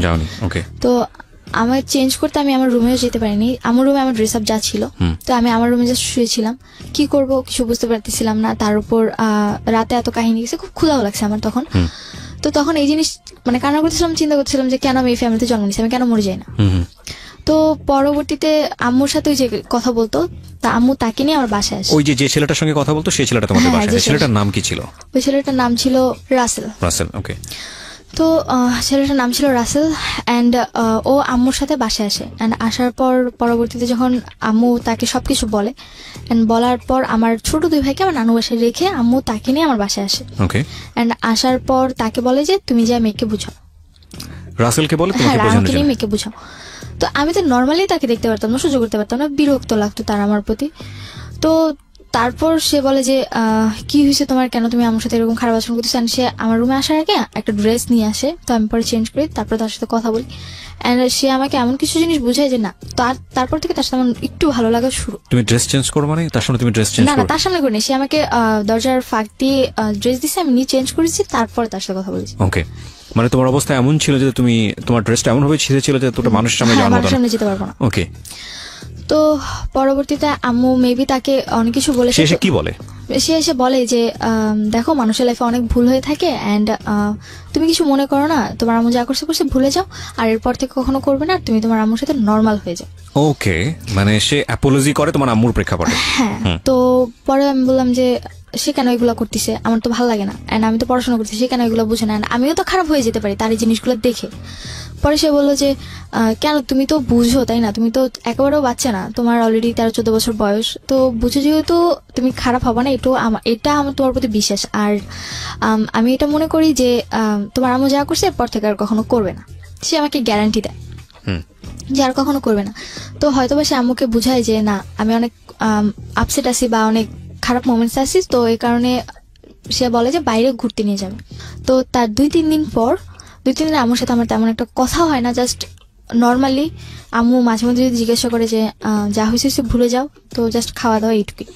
ও, এগুলো বলে যে যা হয়েছে ভুলে যাও, মানে এক ধরনের ছোটখাটো অ্যাপোলজি তার পক্ষ থেকে ছিল। ওকে, এবং তুমি বুঝতে পারছিলে যে মা খুব খারাপ একটা কাজ করেছে। হ্যাঁ, কাজ করেছে, আর যেহেতু সে বলেছে ভুলে যাও, তো আমি ভাবলাম যে হয়তো বা ভুলে যাওয়াটাই বেটার, এই জিনিসগুলো যত বড় করবো আরো বড় হবে। তো তারপরে তুমি এই রাসেল ছেলেটাকেও তো তুমি বলতে পারতে যে তুমি রাসেল ছেলেটার সঙ্গে মেশা বন্ধ করে দাও। হ্যাঁ, আমি তাকে মানে তার সাথে আমার এরকম কোনো কথা হতো না। আচ্ছা, মার সঙ্গে তুমি এত ইজি ছিল না, এত ইজি ছিলাম। তো বাবাকে ওই সময়টাতে কি, ওই ঘটনার পর কি বাবাকে জানাচ্ছিল? পর আমার মায়ের সাথে বাবার কথা হয়, এন্ড আমার মা আমার বাবাকে আমাকে এমন ভাবে উপস্থাপনা করে যে আমি 4-5টা ছেলের সাথে রিলেশন করতেছি, আমি তাদের সাথে ঘুরতে যেতে যাচ্ছি, বাইরে যেতে যাচ্ছি, আমাকে দিচ্ছে না, এই কারণে আমি আম্মুর সাথে খারাপ আচরণ করতেছি, এন্ড তার গায়ে হাত তুলছি। আমার বাবার কাছে আমার উপস্থাপনাটা ছিল এরকম। ওকে, এটা তুমি পরবর্তীতে গিয়ে জেনেছো? এটা আমি পরবর্তীতে জেনেছি। ফাইন, আমি স্টেপ বাই স্টেপ যাই। তারপর কি হলো? তো তারপর 2-3 দিন পর আমাকে চিড়িয়াখানা ঘুরতে নিয়ে যায়, এন্ড হ্যাঁ রাসেল, আমার আম্মু, আমি, আমার ছোট দু ভাই, তো আমরা সবাই মিলে ঘুরতে যাই। এন্ড ওই দিন যাওয়ার পর আমি আমার আম্মুর সাথে অনেকটা ফ্রি হই, যে না ওই দিন তার আচরণটা অনেক ভালো ছিল, আমার কাছে খুব ভালো লাগে। এন্ড আমি কখনো আমার আম্মুর কান্না সহ্য করি, যাই হোক আমার আম্মু যদি একবার কান্না করে তারপর আমার আর কিছু দরকার নেই। তো পরে রাসেলের সাথে ঘুরতে যাই, এন্ড ওইখানে দেখি যে রাসেল আমাদের ফুল ফ্যামিলিকে খুব ভালোভাবে হোস্ট করতেছে, আই মিন টেক কেয়ার করতেছে, জিনিসটা আমার খুব ভালো লাগে। এন্ড আমার টেক কেয়ারটা খুব বেশি করতেছে। এই ধরনের ব্যাপার কি তুমি তোমার বাবার কাছে কখনো পেয়েছো, যে লাইক তোমার বাবা তোমাদের কোথাও নিয়ে যাও? কখনো কোথাও নিয়ে যায় না আমাদেরকে। আমার যে 13-14 বছর বয়সে আমি কখনো আমার বাবাকে আমাকে মার্কেটে নিয়ে যেতে দেখি। আজকের এই স্টোরিটা is very sensitive story, cause আপনারা বুঝে গেছেন এতক্ষণে যে স্টোরিটা কোন দিকে যাবে। কিন্তু স্টোরি ওই মোমেন্টের জন্য যারা ওয়েট করতেছেন তাদেরকে আমি বলবো যে লিভ দ্য স্টোরি, শোনার দরকার নেই আপনাদেরকে। কজ আজকের স্টোরির লেসনটা একটা মেয়ের বড় হয়ে ওঠা, মেয়ের জায়গাটা একটা ছেলেও হতে পারে, তার বড় হয়ে ওঠা এবং অত্যন্ত গোপনীয় একটা সামাজিক টানাপোড়েন বা ফ্যামিলিগত একটা টানাপোড়েন, সেই জায়গাটাকে তার ব্যক্তিত্ব বিকাশ, সবকিছু মিলিয়ে এটা খুব টাফ অ্যান্ড ভেরি সেন্সিটিভ একটা স্টোরি। এবং এই জায়গাটা থেকে আপনাদের যদি কিছু নেবার থাকে যে না আমি আমার সন্তানকে কিভাবে বড় করবো, আমার সন্তানের সাথে আমার আচরণটা কি হওয়া উচিত, বা সন্তান হয়ে বাবা মার প্রতি আমার কি পরিমাণ রেসপেক্ট দেখানো উচিত, কোন জায়গাটাতে আমাকে প্রাইভেসি মেনটেন করা উচিত, কোন জায়গাটাকে আমাকে এক্সপ্লোর করা উচিত, তাহলে বলতে পারবো আমাদের সিক্রেটটা সার্থক। আর যারা এন্টারটেনমেন্ট হিসেবে নিচ্ছেন যে না কি হয় দেখার জন্য, প্লিজ লিভ দ্য স্টোরি। বলো তারপর বাইরে ঘুরতে যাই, তার টেক কেয়ারিংটা আমার খুব ভালো লাগে, যে সে আমাদের উপর খুব ভালো কেয়ার করে, এন্ড তার আচরণটা আমার কাছে খুব ভালো লাগে। এন্ড তারপরে তার সাথে আমি অনেকটা ফ্রি, মানে রাসেলের সাথে আমি অনেকটা ফ্রি কথাবার্তা বলি। তো তখন এপ্রিল মাস, মানে ভ্যালেন্টাইন ডে, তো না এপ্রিল মাস বৈশাখ, পয়লা বৈশাখ, এন্ড পয়লা বৈশাখে সে আমাকে একটা ফুল কিনে দেয়। এন্ড আমার স্কুলে প্রোগ্রাম ছিল, প্রত্যেক পয়লা বৈশাখে আমার স্কুলে প্রোগ্রাম হয়, তো আমি স্কুলে যাব, এন্ড আমার খোপার জন্য ফুল লাগবে, ফুল ছিল না, তো এ কারণে উনি পরবর্তীতে আমাকে যখন ফুল কিনে দেয় আমার খুব ভালো লাগে। এটা তোমার মা জানতো? হ্যাঁ, আম্মু বলেই কিনে দিয়েছিল। তো তখন আম্মুর সাথে রাসেলের কন্টিনিউ কথা হচ্ছে, তো তোমাদের বাসা আসা যাওয়া করে? হ্যাঁ, আসা যাওয়া হচ্ছে। এন্ড আমি প্রাইভেট টাইম পাস করে? হ্যাঁ, প্রাইভেট, মানে আমি যখন থাকি না তখন আসে, বা আমি যখন ঘুমোচ্ছি তখন এসে কথা বলে, বা আমি যখন রুমে চলে গেছি তখন তাদের মধ্যে একটু ডিস্টেন্স রাখি, যে হয়তো বুঝতে পেরেছি যে আমার এগুলো পছন্দ না তখন। তো পরবর্তীতে তখন এই সময়টা থেকে তুমি তোমার বাবাকে রাসেল সম্পর্কে বলেছো? যে সময়টা তুমি তখনও বলনি? তখনও বলিনি। এই প্রাইভেসিটা তুমি মেইনটেইন করেছো কেন? সিক্রেটটা তুমি মেইনটেইন করেছো কেন? এই জিনিসটা আমি মেইনটেইন করেছি কজ আমার বাবার সাথে আমার মাসে 2-3 মাসে একবার কথা হতো। 2-3 মাসে একবার? তাও কেমন আছো, ভালো আছো কিনা, এইটুকুই। তার মানে বুঝুন আপনি যে ওর কি পরিমাণ দূরত্ব ছিল ওর বাবার সাথে এবং ওর মায়ের সাথে। বলেন তারপর পয়লা বৈশাখ গেল, এন্ড পয়লা বৈশাখের পর রাসেল আমাকে প্রপোজ করে। প্রপোজ করাটা কিরকম ছিল? প্রপোজ করাটা এরকম ছিল যে ও পরের দিন সিলেট চলে যাচ্ছে, আগের দিন রাতে বাসায় মিট করতে আসে আমার ফুল ফ্যামিলির সাথে। তখন কোথায় থাকতো? ও থাকতো আমার বাসা থেকে 2-3 মিনিট দূরে একটা বিল্ডিং এ থাকতো। ওখানে কি ভাড়া থাকতো? ভাড়া থাকতো, ভাড়া থেকে পড়াশোনা করতো। মেসে থেকে পড়াশোনা করতো। আচ্ছা, এবং ওর বাড়ি কোথায় ছিল? ওর বাড়ি ছিল বরিশাল বরগুনা। বরিশাল বরগুনাতে। এখানে থেকে সে পড়াশোনা করতো, শুধুই পড়াশোনা হ্যাঁ, করতো? শুধু পড়াশোনা করতো। ইউনিভার্সিটিতে পড়তো? হ্যাঁ, তিতুমিরে 3rd ইয়ারে পড়তো। তিতুমিরে 3rd ইয়ার পড়তো। ওকে, বলো তারপর। তো তারপরে রাতের বেলা যখন সে আসে তখন সে আমার একটাই কথা বলে যে তুমি যদি কিছু মনে না করো আমি তোমাকে কিছু বলতে চাই। পরে আম্মু তখন আবার বাইরে রান্নার রুমে কিছু তার জন্য আয়োজন করতেছিল। তারপরে জি বলেন। তো পরে বলতেছে যে তুমি তো আমাকে মামা বলে ডাকো, বাট কিছু মনে করো না, তোমাকে আমার খুব ভালো লাগে। তো হয়তো ওই জিনিসটা আমার মধ্যে খুব ভালোভাবে বা যেভাবেই হোক একটা করা নাড়ে যে না, কেউ আমাকে সেকেন্ড টাইম আবার প্রপোজ করেছে। ক্লাস 7 এর পরে? হ্যাঁ, 7 এর পর। তারপর সে ওইটা বলে চলে যায়। সে আমাকে বলে যদি তোমার ভালো লাগে তাহলে আমাকে আজকে রাতে অন্তত একটাবারের জন্য হলো ফোন দিও, মানে একটা মিসড কল দিও অন্তত। তারপর আমি সেদিন তার সাথে আমার কোনো কন্ট্যাক্ট নেই, মানে আমি তাকে আর ফোন দিই না। আর আমার ফোনে ওরকম ভাবে ব্যালেন্স ভরাও হতো না যে আমি কাউকে ফোন দিতে পারবো। তো আমি তাকে আর ফোন দিই না। পরবর্তী দিন সে আমাকে ফোন দেয় সিলেট যাবার পর। ওই দিন রাতে তার বাস ছিল, সিলেট চলে গেছিল। তারপর আমাকে ফোন দেয়। সিলেটে গেল? হ্যাঁ। তারপর যখন উনি পরের দিন আমাকে ফোন দিল, তারপর আমাকে বললো যে তোমার কি আমাকে কোনোভাবে ভালো লাগে না যে তুমি আমাকে একটাবার ফোন দিলা না? আমি বললাম যে আমার ফোনে ব্যালেন্স ছিল না, তাই আমি ফোন দিতে পারিনি। তো যখন এই কথা বলে তখন বলে যে থাক, আমার আর কোনো অ্যান্সার প্রয়োজন নেই, আমি অ্যান্সার পেয়ে গেছি। পরে তার সাথে আমার কন্টিনিউ কথা বলা। তো পরবর্তী দিন থেকে আম্মুর ফোনে দেখি যে যেহেতু আমি রাসেলের সাথে কথা বলছি, তার মানে আমার আম্মুর ফোন যদি ওয়েটিংয়ে থাকে বা কথা বলে, সে আরেকজনের সাথে কথা বলছে। তো পরে আমি রাসেলকে কোশ্চেন করলাম যে আপনি কেন আম্মুর সাথে কথা বলতেন? পরে সে বললো যে আমি তো জাস্ট আপা হিসেবে তার সাথে কথা বলতাম নর্মালি, এছাড়া আর কিছুই না। আর আমি আমার লাইফের ব্যাপারে বা আমার ফ্যামিলি মেম্বারের ব্যাপারে কথা বলতাম, আদার্স কিছু না। বললাম যে তাহলে যে আপনি হাতটা ধরতেন এগুলো, সেগুলো তো জাস্ট বোন হিসেবে আমি তার হাত ধরতাম। এটা কি মানে ভালো লাগা বা প্রপোজিং এর একদম প্রিলিমিনারি পর্যায়ে তখনই কি তুমি জিজ্ঞেস করলে এটা এই বিষয়গুলো, নাকি তার আগে জিজ্ঞেস করে? না, আগে তো না, পরে। পরে মানে তোমাকে ভালো লাগার করার পরে? হ্যাঁ, ভালো লাগা প্রপোজ করার পর। তো যখন এই কথাগুলো বলি তো প্রত্যেকটা কথারই মানে এমন একটা অ্যান্সার ছিল যে না, মানে সে এগুলোর ভিতরে কোনোভাবে ইনভলভ না। তো তখন রাসেল সিলেটে, তো আমি তো বাড়িতে। তো আমি ঠিক তার 2-3 দিন পর আমি সেম ভাবে রাতে বাসায় ঘুমোচ্ছিলাম। ওই দিন হয়তো বা আমি রাতে কোনো FM শুনতে শুনতে ঘুমিয়ে পড়েছি, আমার রাতে মানে কানে হেডফোন। তো আমার ওই ব্যাপারে আর হুঁশ নেই যে না, আমার কানে হেডফোন দিয়ে আমি ঘুমিয়ে পড়েছি। প্রপোজটা কি তুমি অ্যাকসেপ্ট করেছিলে? অ্যাকসেপ্ট বলতে আমি জাস্ট বলেছিলাম যে আমি ফোন দিতে পারিনি। তো সে বলেছে আমি আমার অ্যান্সার পেয়ে গেছি। তো এখানে আমাদের মধ্যে কেউই কাউকে আই লাভ ইউ যে জিনিসটা থাকে ওটা কেউই কাউকে বলেনি। বাট তোমার দিক থেকে কি ভালো লাগা শুরু হয়েছিল? হ্যাঁ, তখন শুরু হয়েছিল। এগুলো পয়েন্ট করবেন প্রিয় শ্রোতা। ওকে, তারপর? তো পরে দেখি যে রাতের বেলা, তখন মেবি রাতের 3:30 কি 4:45 কাছাকাছি এরকম টাইম। তখন দেখি যে আমার কানে এখনো রেডিও চলছে অ্যান্ড ফোনে চার্জ একদম ব্যাটারি লো। তো পরে আমি উঠে ফোনে চার্জারটা আমার রুমে ছিল না, আমি আম্মুর রুমে চার্জার আনতে গেছি। তো আমাদের বাড়িতে কেউই রুম নক করে ঘুমোতো না। তো ওই দিন রাতেও দেখলাম যে আম্মুর রুম মানে নক ছিল না, ভিড়ানো ছিল এরকম টাইপের, কিন্তু ডিম লাইটটা অন ছিল, যেটা কিনা আম্মু অন করে ঘুমায় না। তো আমি ভাবলাম যে আম্মু হয়তো ঘুমিয়ে গেছে, রুমে গিয়ে ডিম লাইট অফ করে দিই। অ্যান্ড আমি রুমে ঢুকে আগের বার তো জাস্ট আমার খালুকে দেখেছিলাম নক করার পর তারা গেট খুলে। তো পরবর্তীবার আমি আবার ওপেনলি মানে যা দেখি সেটার জন্য আমি প্রপারলি প্রস্তুত ছিলাম না, একদমই না। অ্যান্ড আমার হাত থেকে ফোনটা পড়ে যায়, ব্যাটারি খুলে যায় ফোনের। টাচ ফোন ছিল তো টাচটা ফেটে গিয়েছিল। তো আমি দেখে মানে একদমই সহ্য করতে পারিনি।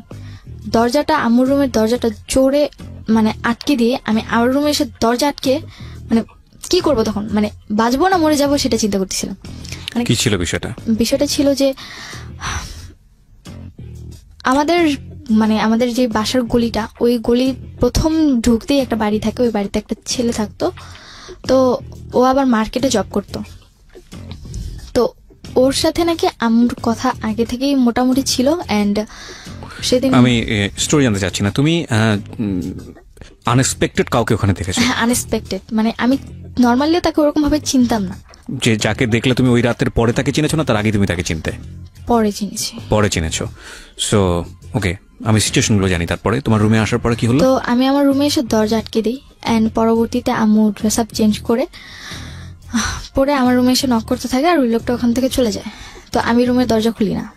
তখন আমি কি করবো, আমার জাস্ট একটাই চিন্তা যে আমি মানে খুব কান্না করতেছিলাম। আমি চিন্তা করছিলাম যে কেন আমি এখনো এই জিনিসগুলো দেখার জন্য আমাকে পুরো বাড়িতে কোনো পুরুষ মানুষ থাকতো না? না, কোনো পুরুষ মানুষ থাকতো না। ওকে, তো আমাকে আল্লাহ কেন বাঁচিয়ে রাখছে বা আমি কেন বেঁচে আছি। অ্যান্ড তখন চিন্তা করলাম যে থাক, বেঁচে থাক, এইগুলো দেখার চেয়ে মরে যাওয়াটা বেটার। তো তখন রাসেলের সাথে আমার ওরকম কথা নেই, বিকজ সিলেট যাবার পর জাস্ট ওই ফ্রি টাইম যখন হতো তো মানে ঘুরতে যেত, এই কারণে কথা বলতে পারতাম। সিলেটে সে কেন গিয়েছিল? তার বাড়ি তো সিলেট বরিশালে। গিয়েছিল, বাড়ি না তার, সিলেট গিয়েছিল তার মেঝো ভাই ওখানে থেকে জব করতো, তো মেঝো ভাইয়ের সাথে দেখা করতে গিয়েছিল। তখন রাসেল কোথায়? সিলেটে। সিলেটে। ওকে। তো কি করবো বুঝতে পারতেছিলাম না, মানে মাথায় কোনো কাজই করতেছিল না। পরে আমি মানে চিন্তা করলাম যে আমি সুইসাইড করে ফেলি, আমার বাঁচার কোনো দরকার নেই। কজ বারবার সরি বলার পরও যে এই জিনিসগুলো হচ্ছে, তারপর বেঁচে থেকে আমার আর কি লাভ। তো আমি চিন্তা করি যে ফ্যানের সাথে নিজের গলায় দড়ি দিব, আমার বাঁচার কোনো দরকারই নেই। আর যেখানে বাবার সাথে আমার অতটা মানে কথাবার্তা নেই, আমি কাউকে আমার কথাগুলো শেয়ার করতে পারতেছি না, আমার তেমন কোনো ফ্রেন্ডসও নাই, আমার স্কুলে অতটা যাওয়া হচ্ছে না, আর বাসায় এরকম সিচুয়েশন। তো একটা মেয়ে সিচুয়েশনে থাকলে কি করে আমি কোনোভাবে একসেপ্ট করতে পারতেছিলাম না। তো আম্মু অনেকবার, অ্যান্ড আমার মানে অলরেডি ফ্যানের সাথে দড়ি মানে আমার ওনা বাঁধাও শেষ, অ্যান্ড আম্মু প্রচুর নক করতেছিল যে আম্মু হয়তো ভয় পাচ্ছিল যে আমি যদিও কিছু করে ফেলি।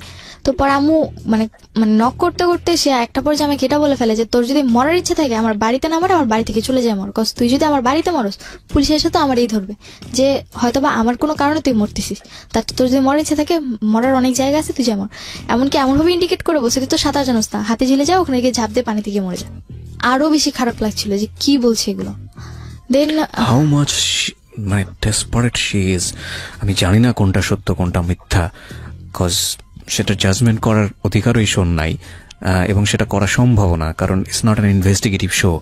বাট এগুলো একটা ফ্যামিলিতে যদি হয় কি অবস্থা দাঁড়াবে, এবং মানে যে পক্ষর কথা বলছে সে পক্ষ কতটা ডেসপারেট এই বিষয়টাতে, ভয়ানক। বলুন তারপর আম্মু এরকম কথা যখন বারবার বলতেছিল তখন এতটা রাগ হলো নিজের ভিতর যে না, মরে গেলে তো মরেই গেলাম, মরে গেলে না কেউ আমার ব্যাপারে কিছু জানলো বা আমি না কাউকে কিছু বলতে পারতেছি না, আমি আমার মাকে ভালো করতে পারতেছি, তো আমি মরে গিয়ে কি করবো?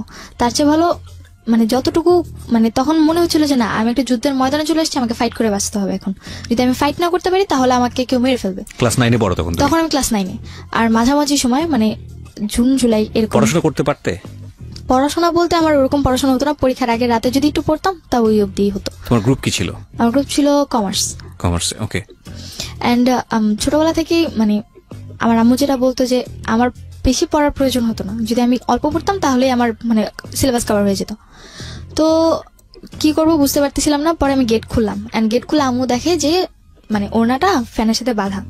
পরে আম্মু আমার হাত ধরে মানে চুলের মুঠি ধরে আমাকে তার রুমে নিয়ে গিয়ে ধাক্কা মারে, অ্যান্ড কি বলে ওয়াইড্রপ যে থাকে সেটার সাথে লেগে আমার কপালটা কেটে যায়।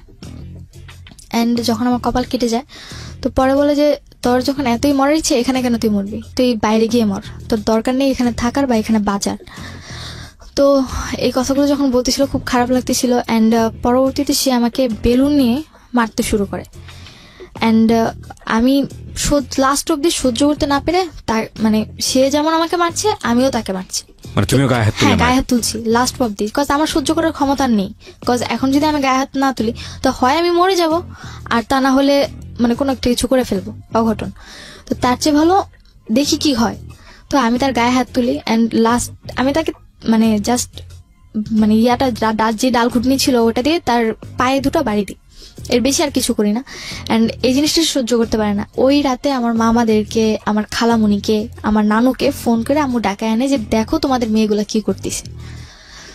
তো পরে মামার সবাই আসলেন, আমার তো মাথায় একদমই সেন্স নাই বলতে গেলে। এরকম আমি সবার সামনে চিৎকার করে বলতেছি আমার কি দোষ দেখতেছো তোমরা, আমি কি করছি, আমি গায়ে হাত তুলে দোষ করছি? তাহলে ও যে রাতের পর রাত ছেলে এনে বাসায় থাকে, লোক এনে বাসায় থাকে, এটা কি ওর দোষ না? তুই তো গাড়ি করছিস? হ্যাঁ, তুই তো করে বলছি। তো পরে মামারা বলতেছিল যে এই মেয়ে তো পুরো খারাপ হয়ে গেছে, এর তো মানে মামাদের কথা এরকম ছিল যে আমি পুরোপুরি খারাপ হয়ে গেছি, অ্যান্ড মায়ের নামে আজে বাজে কথা বলতেছি, সে যাই অন্যায় করুক না কেন সে আমার মা। কিন্তু আমার মাথায় তো ওটা নেই যে না সে আমার মা, সে কেন অন্যায় করছে, আমার কথা এটা কেন করবে, এইটুকু আমার মাথায় ছিল। এন্ড মামার আমার সাথে প্রচুর খারাপ আচরণ করতেছিল। তুমি যেগুলো বলছো সেগুলোকে তারা একদমই বিশ্বাস করতেছে না। এন্ড পরবর্তীতে মামারা বলতেছে যে তুই কোনো কথা বলিস না, ওরে মানে পুলিশদের ধরে দে, মানে আমার এক বড় মামা ছিল যে সে বলতেছিল যে ওকে পুলিশদের ধরে দে, বল যে মাকে খুন করতে গেছে, পুলিশদের ধরা দিলে দেখবি এমনি জেলের ভাত খেয়ে ঠিক হয়ে যাবে। আবার নানু বলতেছিল যে এত কিছুর দরকার নেই, তাবিজ করে রাখ, দেখবি যে তুই যা বলবি তাই শুনবে। এরকম উল্টাপাল্টা কথা বলতেছিল। তখন তো আমার মাথায় আরো রক্ত যে আমি একটা প্রবলেমে পড়ে তাদেরকে এই জিনিসগুলো বলতেছি, অথচ তারা আমার সাথে এত খারাপ কেন, নোবডি লিসনিং ইউ, তারা আমার তোমাকে কোনো কেউ কথাই কেউ শুনতেছে না। শুনছে না। তারপর ওই দিন রাতে পরে মামারা আমাকে উল্টাপাল্টা কথা বলে, অ্যান্ড পরবর্তীতে মামা বলে যে আমার রুমে আমাকে দিয়েছে অ্যান্ড বলে যে তুই এই রুম থেকে বের হবি না, তুই যদি রুম থেকে বের হস তাহলে সত্যি সত্যি তোকে আমি পুলিশে দিয়ে দিব। এরকম কথা বলতেছিল। পরে আমি আমার রুমে চলে যাই, আমি আর কিচ্ছু বলি না। মামারা পরে চলে যায়। রাত পরের দিন সকালবেলা আমার আশেপাশের মানুষ যে রাতে চিৎকার চেঁচামেচি হয়েছে তো ওগুলো শুনছে। তো পাশের বাড়ির কয়েকজন আসছেন, মানে 3-4টা নানু আসছে, জিজ্ঞেস করলো যে কি হয়েছে। তো আম্মু আবার সকালবেলায় মানে এর আগের বারের মতো গেটে তালা দিয়ে চলে গেছে নানু বাসায়। পরে আমি সবাই বললাম যে এরকম কাহিনী হয়েছে। পরে বলতেছে তাহলে তো বাবাকে জানা। তো আমি তাদের কাছ থেকে ফার্স্ট ইন্সপিরেশন পাই যে না আমি আমার বাবাকে জানাবো। কারা এটা বলে? আমার পাশের বাড়ির লোকেরা, আমার প্রতিবেশীরা। তো পরে আমি বাবারে ফোন দিই। তো এর আগেই নাকি আমার আম্মু উল্টাপাল্টা অনেক কথা আমার বাবারে বলে যেটা তুমি অনেক আগে আমাকে বলেছো। হ্যাঁ। তো পরে আমি যখন বাবারে ফোন দিই, মানে বাবার ডিরেক্টলি নাম্বার, আমার বাবার মুখস্থ ছিল নাম্বার, তো আমি ওই নাম্বারে ফোন দিই। পরে আব্বু আমার ফোন প্রথম কয়েকবার রিসিভ করে, তো আমার কাছে টাকা ছিল না, তো যার কারণে বাইরে ফোন দিলে টাকা বেশি কেটে নেয়।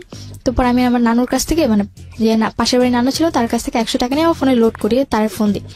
তো এর মধ্যে আমার রাসেলের সাথে কোনো কথা নেই, মানে রাসেলের সাথে আমার কোনো কথা হচ্ছে না টোটালি। তো পরে বাবা আমাকে পরে নেট নাম্বার দিয়ে ফোন দিয়েছে, কি হয়েছে, কেন তুমি এত পাগলামি করতেছো, কেন তুমি তোমার মায়ের গায়ে হাত তুলছো, তুমি কি আমার মেয়ে? আমার বাবা আবার হাজি মানুষ ছিল, উনি 2 বার বড় হজ করেছে আর 18-19 বার ওমরা করেছে। ওকে। তো তার কাছে ছিল এরকম যে আমি পর্দাশীল ভাবে চলবো, আমি কেন মায়ের গায়ে হাত তুলছি, কেন উশৃঙ্খল হয়ে গেছি, কেন ছেলেদের সাথে বাইরে ঘুরতে যাই, অথচ এগুলো কিছুই না। মানে ফোন দিয়ে যে কথাগুলো বলছে, মানে ওগুলো পুরোপুরি অবাক করা ব্যাপার। বলছে তুমি রাত করে তোমার কি এটা নিজের বাড়ি যে তুমি রাত করে তোমার নিজের আরেকজনের বাড়িতে তুমি লোক নিয়ে আসো? মানে আমি মনে হচ্ছে আকাশ থেকে পড়লাম, আমি বাসায় লোক নিয়ে আসছি মানে কি? পরে বলতেছি যে তোমার মায়ের সাথে আমার কথা হয়েছে, তোমার মা আমাকে সব বলছে। পরে আমি বললাম যে তুমি আমার কথাটা শুনবে, আমার কথাটা শুনবে না? পরে বাবা বলছে যে কি বলতে চাও তুমি বলো। পরে আমি বললাম যে এরকম এরকম ঘটনা হয়েছে, আমি কাউকে আনিনি, এর আগে একবার লোক আনছে, এবার একবার লোক আনছে। তখন আমার মেজাজ খুব গরম ছিল। রাসেল আমার বয়ফ্রেন্ড বা আমার সাথে রিলেশন কিনা এত কিছু সেন্স আমার ছিল না। তুমি রাসেলের নামটা বলেছো? হ্যাঁ, আমি রাসেলের নামটা বলে দিয়েছি যে ও কিন্তু ওর সাথেও কথা বলে। এখানে 3টা মানুষের নাম অলরেডি উঠে আসছে।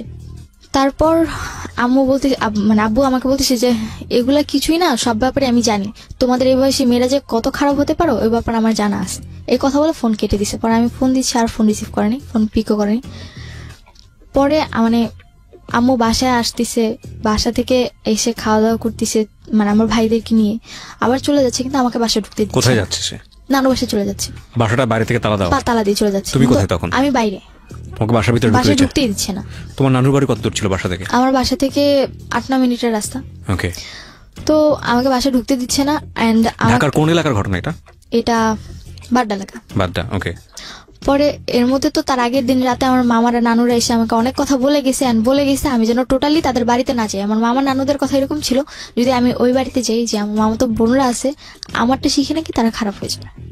অ্যান্ড জিনিসগুলো মানে নিজের মধ্যে খুবই খারাপ ভাবে একটা মানে প্রেশার পড়ে যে কি, মানে এতটা ডিসপারেট হয়ে গেছিলাম যে আমি সিরিয়াসলি জানতাম না যে কি করব। তখন মেবি বিকালবেলা রাসেল আমাকে ফোন দেয় যে কি হয়েছে, তুমি আবার বাসে কেন ঝামেলা করতেছো? আমি বলি আপনি তো বলছিলেন, মানে এইভাবে ঝাড়িতে আপনি তো বলছিলেন, ওয়াদা করছিলেন আমার মা কোনোদিন খারাপ কিছু করবে না, এখন কেন এগুলো করতেছে? পরে সেও অবাক যে কি করছে। তখন আমি জানতে পারলাম যে না, আমার মায়ের প্রতি তার একটা উইকনেস আছে। সে বারবার জিজ্ঞেস করতেছিল কি হয়েছে, কেন হয়েছে, কিভাবে হয়েছে, কখন হয়েছে। মানে কিউরিওসিটিটা এমন বেশি ছিল যে আলটিমেটলি তো তার প্রতি কমিটেড ছিল। আমি যে বলতেছি আমারটা এতটা মানে ইম্পর্টেন্ট না, বা আমি যে একটা সিচুয়েশন আছে ওইটা ইম্পর্টেন্ট, শুধু মায়ের ব্যাপারগুলো জানতে চাচ্ছে। তো পরে আমি তারে বললাম সবটা। পরে সে বললো যে ঠিক আছে আমি আজকে আসতেছি, সে দেখতেছি কি হয়। তখন সে ওখান থেকে সিলেট থেকে রওনা দিয়ে দেয়। তো পরে মেবি তার সাথে আমার কথা হয়, আম্মু আবার তার কথা শুনতো, মানে সে যা বলতো তাই শুনতো। তো পরে রাতের যখন 10টা বাজে, বাই দ্য ওয়ে একটা একটা কোশ্চেন আমি বোধহয় ছেড়ে যাচ্ছি, যেই ছেলেটার সাথে এই সম্পর্কটা বা আগের যে ছেলেটাকে নিয়ে তুমি এটা বললা, তাদের ফ্যামিলিতে তুমি চাইলে জানাতে পারতা? তাদের ফ্যামিলিতে জানাতে পারতাম চাইলে, কিন্তু আমি কি করে জানাবো? আমি তো তাদের ফ্যামিলির সাথে অতটা ইন্ট্রোডিউস না, আর আমার কথা আমার ফ্যামিলির কেউই বিশ্বাস করতেছে না, তাদের ফ্যামিলি কি করে বিলিভ করবে? এক্স্যাক্টলি। তুমি তো যখন তোমার মা সম্পর্কে কমপ্লেন গুলো করছো, নিশ্চয়ই কে এসেছিল রুমের মধ্যে সেটা তুমি জানতা, তো তাদের কথা নিশ্চয়ই তুমি তোমার ফ্যামিলিকে বলতেছিলা, তোমার নামীকে বলতেছিলা, সবাইকে বলতেছিলাম, তখন তারা রেসপন্স? কেউই বিলিভ করতেছিল না। তাদের কথা ছিল এটাই, আমিও বলতেছি আমি রাতে ঘুমোচ্ছি, ও কান্না কার সাথে ফোনে কথা বলছে, ওর মাথা বেরিয়ে গেছে, সে আমার সাথে খারাপ আচরণ করতেছে। How it is possible? মানে যখন তুমি কোন একটা সিচুয়েশন বলতেছো এবং সেই সিচুয়েশনের জন্য কে দায়ী সেটাও তুমি বলতেছো, তখন তো তাদের উচিত ছিল যে ওই ছেলেটাকে ডেকে নিয়ে আসা, বা ওই যার এগেইনস্টে কমপ্লেইন তাকে ডেকে নিয়ে আসা। আমি এটাও বলছিলাম যে তুমি বিশ্বাস না করে তাকে ডেকে নিয়ে আসো, যে একটু আগে আমার বাসায় ছিল। যখন এই কথাগুলো বলতেছি তখন বলতেছি যে দেখছেন, মানে আম্মু আমার মামাকে ভাবে বলতেছিল যে দেখছেন কতটা খারাপ হয়ে গেছে, এখন আউটলুক আনে আমার দিয়ে মানে আমার ফাঁসাইতে যেতেছে, এরকম কথা বলতেছি। ও গড, মানে মানুষের মতো একটু হলো সন্দেহ হওয়া উচিত, মানে এতটা ব্লাইন্ড সাপোর্ট কিভাবে আসে? মানে আই এম রিয়েলি কনফিউজ এই জায়গাটায়। ওকে, পরবর্তীতে আমি মামাদের মুখ থেকে এটা শুনতে পারলাম যে আমি নাকি রাতে লোক এনে থাকতাম, এন্ড তাদেরকে বলতাম যে আমি যে তাদের সাথে থাকছি এটা না বলবো তাদেরকে বলে দিব যে তারা যেন আমার মায়ের সাথে এসে থাকছে, এটা যেন তারা সবাই বলে। তাদের মনে আমার মা বাবার মানে আমার মায়ের প্রতি এই বিলিফটা ছিল, তারা এই বিলিফটা করাইছে আমার আম্মু। পরে রাতের 10টার দিকে আমি বাসায় ঢুকি, সারাদিন আমার না খাওয়া, আমার সারাদিনও কোনো খাওয়া নেই, রাতে তো অলরেডি ঝামেলা হয়ে গেছে। তো আমি বাসায় ঢুকছি এন্ড ফ্রিজ থেকে জাস্ট এক বোতল পানি নিয়ে আমি আমার রুমে এসে ঘুম, কজ সারাদিন অনেক টায়ার্ড ছিলাম। তো ঘুমিয়ে পড়েছি। পরের দিন সকাল 6টার দিকে রাসেল এসে আমাদের গেটে নক করে, আমার গেট খুলে দেয়, অ্যান্ড দেখি অনেকক্ষণ রাসেল আমার সাথে কথা বলে। অ্যান্ড তখন মানে আমি সহ্য করতে পারতেছিলাম যে রাসেল আমার সাথে কথা বলবে, কজ হয়তো আমি ওর প্রতি অনেকটা উইক হয়ে গেছিলাম। তো আমি সহ্য করতে পারতেছিলাম না, আমি আমার রুমের দরজা নক করে বসে আছেন। রাসেল অনেকক্ষণ এসে পরবর্তীতে আমার রুমে নক করে, পরে আমি গেট খুলে দিই, পরে আমাকে নিয়ে গিয়ে বলতেছে যে শোনো, মায়েরা ভুল করতেই পারে, তবুও তো তোমার মা, কিছু মনে করো না। তো আমার আম্মুর সামনে উনি এই কথা বলে, পরবর্তীতে আমার রুমে এসে আমাকে যেটা বলে যে তুমি যেটা করছো ঠিক করছো। আমি ফার্স্ট টাইম তার দিক থেকে একটা ইন্সপিরেশন পাই যে না, সে আমাকে বলছে আমি যেটা করেছি ঠিক করেছি। আমার মায়ের গায়ে হাত তুলেছি, প্রতিবাদ করেছি, তাকে জানিয়েছি মামাদেরকে। হ্যাঁ, তারা বিশ্বাস করছে না তাদের ম্যাটার, কিন্তু বলেছি তো। পরবর্তীতে তো যদি কোনো প্রবলেম হয় আমাকে ব্লেম দিতে পারবে না। তখন আমি রাসেলের কাছ থেকে জিনিসটা পাই। তো পরে রাসেল আমাকে আর কিছু বলে না। তো এরপর রাসেলের সাথে রাতে আমার কন্টিনিউ কথা হতে থাকে, 2 ঘন্টা 3 ঘন্টা 4 ঘন্টা। তো আম্মুর রুমে কথা বলতো আর আমি আমার রুমে থাকতাম, অ্যান্ড আম্মুর সাথে আমার টোটালি যে মা মেয়ের একটা ক্লোজ রিলেশন থাকে, ওই রিলেশনটা আর নাই। জাস্ট নর্মালি মানে মনে হচ্ছে যে আমি যেন তার বাসায় ভাড়া থাকছি, আর সে আমাকে জাস্ট নর্মালি টেক কেয়ার করছে, এইটুকুই। তো পরবর্তীতে দেখি যে মানে প্রথম কয়েকবার জিনিসগুলো দেখতে দেখতে পরে গায়ে এসে হয়ে গেছে যে রাতে তার সাথে এসে থাকছে, সে তার মতো থাকুক, আমি আমার মতো ভালো থাকলেই হয়েছে। আমি আমার পড়াশোনাটা কন্টিনিউ করছি, প্রতিদিন রাতেই দেখছি একজন আসছে। কোন ক্লাসে থাকতে যেন দেশের বাইরে গিয়েছিল? ক্লাস 8 লাস্ট থেকে। এই যে 8 এর পর থেকে এতগুলো ঘটনা তুমি দেখছো, এর আগে তো দেখতা না এরকম বাসায় আসে? কিছু দেখতাম না। এর মাঝখানে তোমার বাবা আসেনি? না, এর মাঝখানে কতদিন পর আসতো তোমার বাবা? বাবা যাবার পর 3 বছর পর এসেছিল, পরে গেছে। এখন কি করতে উনি বিদেশে? কি করতো? উনি বাইরে একটা কোম্পানি জব করতো। উনি কি ছুটি পেতো না নাকি উনি আসতো না? ছুটি না বলতে ছুটি দেওয়া হতো না, ওদের কন্ট্রাক্ট ছিল 5 বছর আগে ছুটি দিবে না, তবে 3 বছর পর যদি চায় তাহলে 2 মাসের ছুটি দিবে। ওকে, ঠিক আছে, বলো তারপর তুমি রাস্তার সঙ্গে যে ঘন্টার পর ঘন্টা কথা বলছো, এটা তোমার মা জানতো ওই সময়? মা জানতো বলতে জানতো কথা বলে, কিন্তু কার সাথে কথা বলে এটা জানতো না। ওকে। তো পরে আমার সাথে যদি রাসেলের 3টা অবধি কথা হতো, 3টার পর থেকে আবার রাসেল আম্মুর সাথে কথা বলতো। এটা তুমি পরে জেনেছো? পরে জেনেছি, যখন রাসেলকে কোশ্চেন করলাম, পরে রাসেল বলে যে তোমার ব্যাপারে কথা বলতেছি, ওর কথাটা ছিল এরকম। ফাইন, তুমি যে জায়গাটায় ছিলে সেটা হচ্ছে যে তোমার আম্মুর এরপরে এইসব বিষয়গুলো তোমার কাছে তেমন একটা পাত্তা পেতো না, তুমি তোমার মতো থাকতো, তোমার মা তার মতো লাইফ লিড করতো, এবং তুমি সেখানে কি কনফার্ম ছিলে যে এরপরেও এই ধরনের ঘটনা ঘটছিল? হ্যাঁ, এরপরেও হতো। আমি পরে টেক কেয়ার করতাম। তোমাদের রুমটা কি খুব পাশাপাশি ছিল? পাশাপাশি বলতে আম্মুর রুম, তারপর একটা মাঝখানের রুম, তারপর আমার রুম। তো তোমার রুমে একটা গ্যাপ ছিল। ওকে। পরে দেখি যে রাসেল আমাকে ইন্সপিরেশন দিতে থাকে যে তুমি তোমার মায়ের ব্যাপারে প্রতি রাতে এসে থাকে, কেন কিছু বলছো না, তুমি এতদিন কেন আমার এতগুলো কথা বলো নাই, প্রতি রাতেই লোক এসে থাকে, তুমি আবার কোনো লোক ছিল? এই লোকটা কোনো বিশেষ লোক ছিল নাকি র্যান্ডমলি চেঞ্জ হতো? এটা চেঞ্জ আপ বলতে তুমি কয়জন লোকের সঙ্গে জানো? আমি প্রথম দেখেছি 2 জন, পরবর্তীতে আরো 2 জন দেখেছি। ওকে। ঠিক আছে বলো। হ্যাঁ, তো তারপর তোমাকে কি বলো? কন্টিনিউ 4 জন আসা যাওয়া করতো। পরবর্তী যখন আমি রাসেলের সাথে জিনিসটা প্রথমে শেয়ার করতে চাইনি, পরে ওর অনেক জোর জবরদস্তির কারণে পরে ওর সাথে যখন শেয়ার করলাম, পরে দেখলাম যে আমি যে ওর কাছে ব্যাপারগুলো শেয়ার করলাম সেই কথাগুলো ওকে আমার আমাকে বলে দিছে। এন্ড তখন তো আমার উপর আরো বেশি টর্চার। তোমার মা এসে কি বললো বিষয়টা নিয়ে? আমার মা জানলা এসে কিভাবে? আমি ঘুমিয়েছিলাম, এসে আমার হাত ধরে টেনে তুলছে। পরে আমি বললাম যে কি শুরু করছো তুমি এগুলো, আমাকে এরকম বলতেছে। পরে আমি আমি কি শুরু করলাম, বলে কি যে তাহলে তো একটা কাজ করতে পারো, মাইক নিয়ে মসজিদে গিয়ে মাইক নিয়ে ফুল এলাকাকে জানো আমি কি করি না করি, আর তোমার কথা কেউ বিশ্বাস করবে না, ছোটবেলা থেকে আমি এলাকার মানুষ হয়েছি তো আমার কথা সবাই বিশ্বাস করবে। আমার কথাটা ছিল এরকম। যে আমি কি বলছি, মানে তখন আমি পুরো আমি কি বলছি আমি কিচ্ছু বুঝতে পারতেছি না। পরে বললো যে তুমি কি মনে করো আমি কি কিছুই জানি না, আমি তো সবই জানি, তুমি রাসেলকে এইসব কথা বলছো কেন, বলছো এগুলা কি চাও তুমি এগুলা। তো পরে আমি বললাম যে আমি কি বলছি তুমি রাসেলকে ডাক দাও তারপর জিজ্ঞেস করি। পরে রাসেল আসলো, পরে রাসেল আসার পর আমি জিজ্ঞেস করলাম আমি আপনাকে কি বলছি আর আপনি আমার আম্মুকে কি বলছেন। পরে বললো যে দেখো আমি তো ওরকম ইন্ডিকেট করে কিছু বলিনি তোমার আম্মুকে, জাস্ট এটুকুই বলছি যে কেন উনি এগুলা করে, এগুলো তোমার উপর খারাপ এফেক্ট পড়ে। মানে সে বুঝাচ্ছে যে সে আমার উপর অনেক টেক কেয়ারিং, সে আমার অনেক টেক কেয়ার করে, এই কারণে আম্মুকে বুঝাতে চাইছে, কিন্তু এই জিনিসটা তো আমার উপর ভালোভাবে ইফেক্ট পড়তেছে না। এন্ড তার প্রতি আমার একটা বিশ্বাস হয়ে গেছে যে না উনি হয়তো আমার টেক কেয়ার করতেছে। দ্যাট মিন্স তুমি কি তাকে তখন লাভ করো? হ্যাঁ তখন তাকে লাভ তোমাদের করি। দ্বিপাক্ষিক বিষয়টা এরকম মানে মিউচুয়ালি ছিল যে না দুজন দুজনকে লাভ করো? হ্যাঁ দুজন দুজনকে লাভ করি, এটা আমাদের মিউচুয়াল ছিল, কিন্তু আমি কখনো সহ্য করতে পারতাম না যে সে আমার আম্মুর সাথে কথা বলে। Biggest mistake, another biggest mistake এর সাইডটা থেকে, কারণ ও কিন্তু জানতো যে রাসেলের সঙ্গে ওর মায়ের এরকম একটা সম্পর্ক আছে এবং ওর মায়ের জায়গাটা থেকে এটা বিশ্বাস করা খুবই কঠিন যে রাসেলের সঙ্গে তার সম্পর্কটা ভাই ভাইয়ের মতো, কিন্তু তারপরে ও জড়িয়ে গেছে বিকজ অফ ওর এজটা খুব সেন্সিটিভ একটা এজ, ও মাত্র ক্লাস 9-এ পড়ে, এবং ওই সময়টাতে যে ওকে সাপোর্ট দিবে, যে ওর পাশে একটু হলেও দাঁড়াবে, যে ওর সাথে একটু ভালো কথা বলবে, তার প্রতি ও দুর্বল হবে, এই বয়সটা এরকম, এবং সেটাই হয়েছে, এবং ইটস আ বিগেস্ট মিস্টেক। কিন্তু কিছু করার নেই, কারণ ও ধরা, ওর বয়সের কাছে ধরা, এগুলো একটু খেয়াল রাখতে হবে। হ্যাঁ এটা অ্যানাদার পয়েন্ট। ওকে বলেন তারপর রাসেলের সাথে আমার ঘোরাফেরা এরকম চলতেছে। তো একদিন আম্মু জানতে পারে যে আমি রাসেলের সাথে বাইরে ঘুরতে গেছি, আর বাসায় আসার পর আম্মু যখন জিজ্ঞেস করলো কোথায় গেছিলাম, পরে আমি বললাম যে বাইরে গেছিলাম, আমি মিথ্যে বলি আম্মুকে। পরে আম্মু বলে যে আমি তো জানি তুমি রাসেলের সাথে বাইরে গেছো। আমি অবাক হয়ে যাই কি করে জানলাম। পরে রাসেল এসে আম্মুকে কোনোভাবে ম্যানেজ করে। তো রাসেলকে আম্মু এতটাই বিশ্বাস করতো যে রাসেল যদি বলতো যে না আমি আপনার মেয়েকে নিয়ে পালিয়ে গেছি, তারপরে যদি এসে বলতো যে না আমি ওকে জাস্ট নর্মালি দেখতে নিয়ে গেছি জায়গাটা, ওটাই বিশ্বাস করতো আমার আম্মু। তো এতটা বিলিভ করতো। আর এর মধ্যে তো 4-5 জনের সাথে আমার অলরেডি রিলেশন চলতেছে, তাও রাতে। এগুলো তুমি রাসেলের সাথে শেয়ার করতে? হ্যাঁ এগুলো আমি রাসেলের সাথে, এরপর থেকে আমি আমার টোটালি সবকিছু ওর সাথে শেয়ার করতাম। তো রাসেল এগুলো জানার পরে কি বলতো?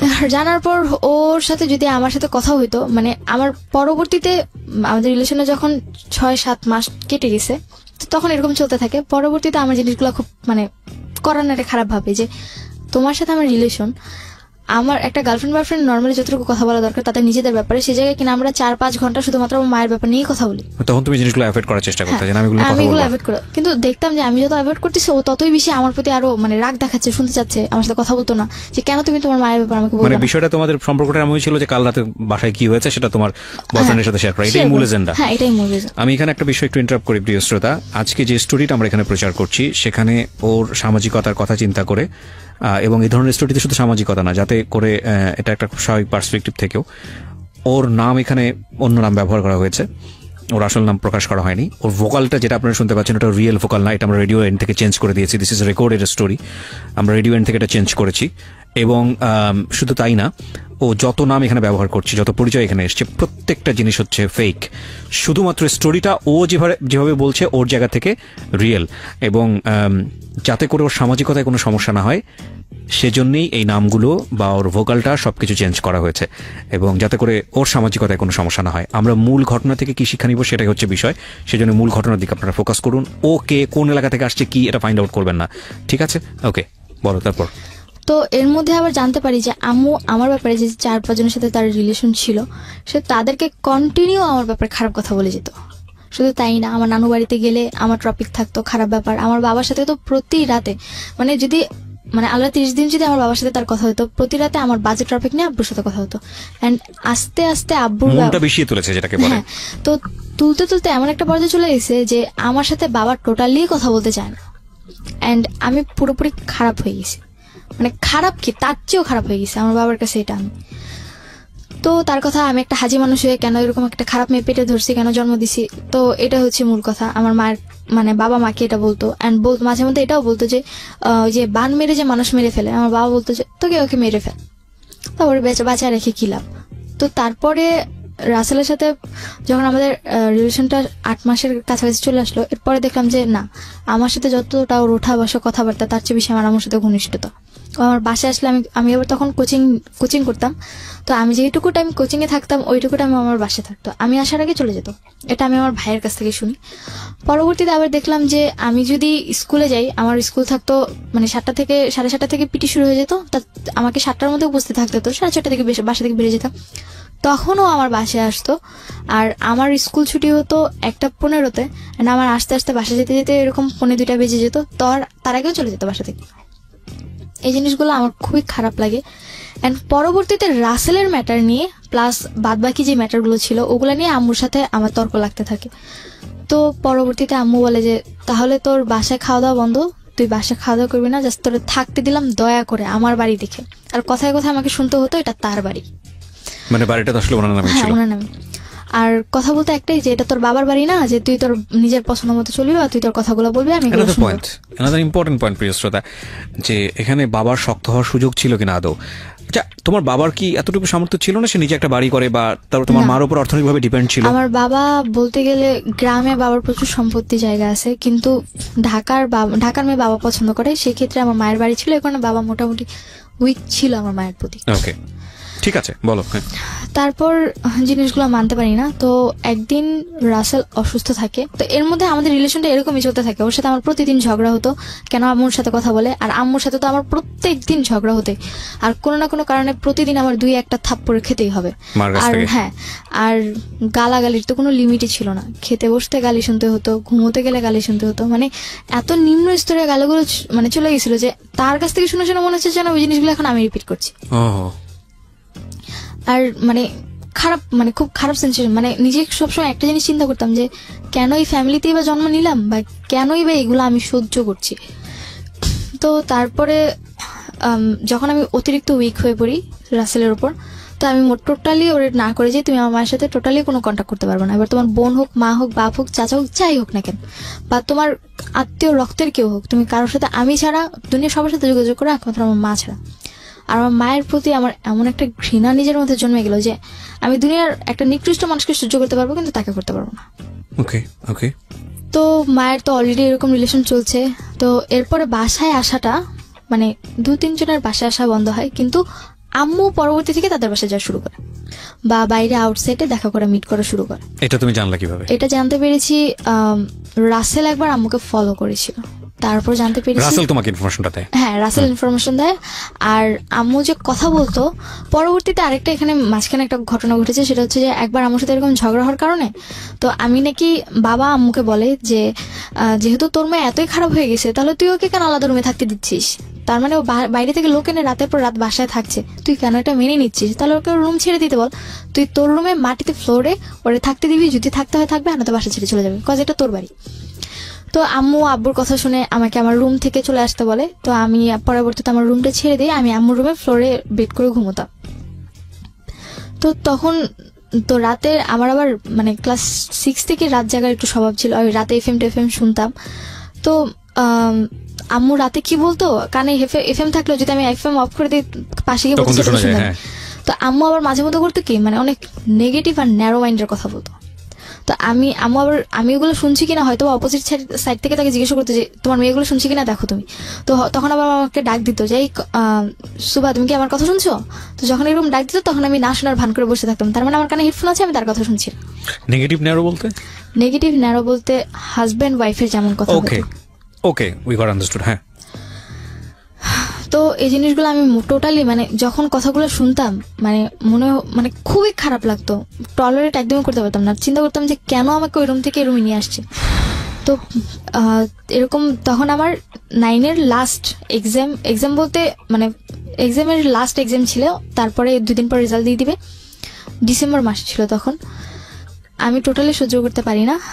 দেন আম্মু লাস্টের দিকে আম্মুর সাথে আমার আবার ঝগড়া হয়, কোনো একটা ম্যাটার নিয়ে বলতে গেলে যে আমি কোচিং গেছি, রাত করে বাড়ি ফিরছি।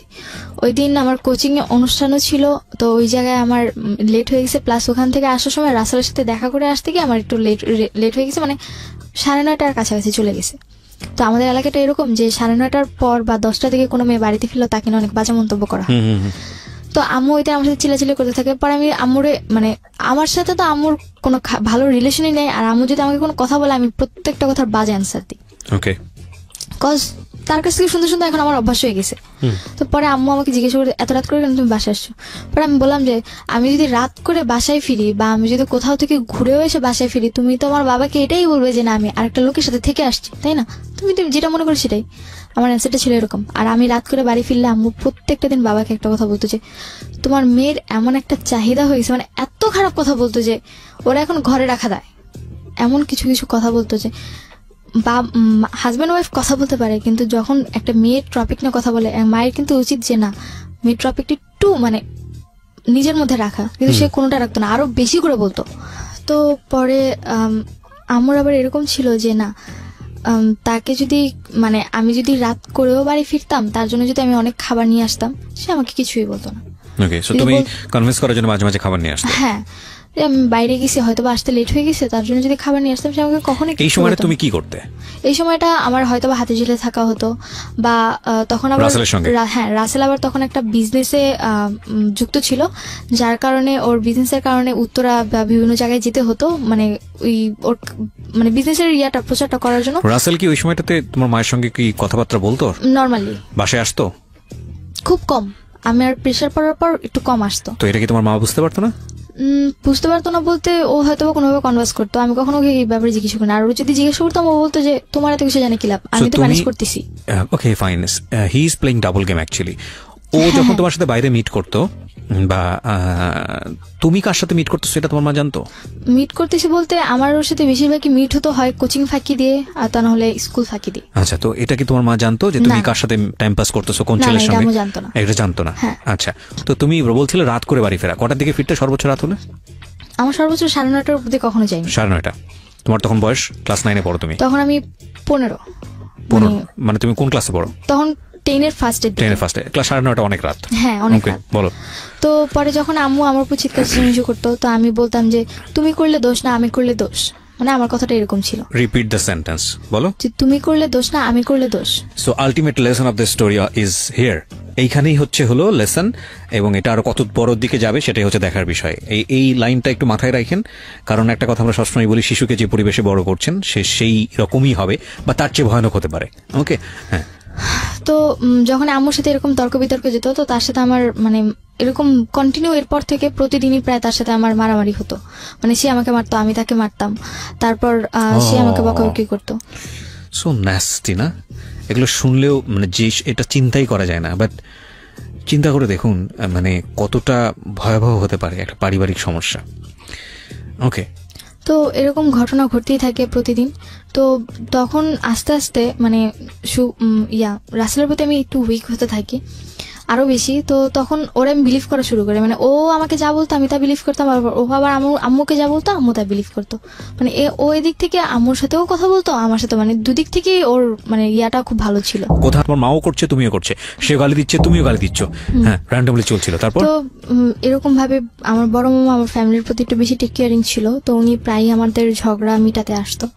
তো এক পর্যায়ে মামা কন্টিনিউ আস্তে আস্তে হয়তো ওনার কোনো না কোনো ভাবে কোনো বাজে একটা দিক পড়ে। তো পরে আমার বড় মামা কন্টিনিউয়াসলি আসতেছিল। হ্যাঁ কন্টিনিউ আসতে। কেন আসতেছিল? এই যে আমাদের ঝগড়া সামাতে বা আমাদের ফ্যামিলি এখন কেমন আছে এইসব ব্যাপারে। উনি কি বিবাহিত ছিল?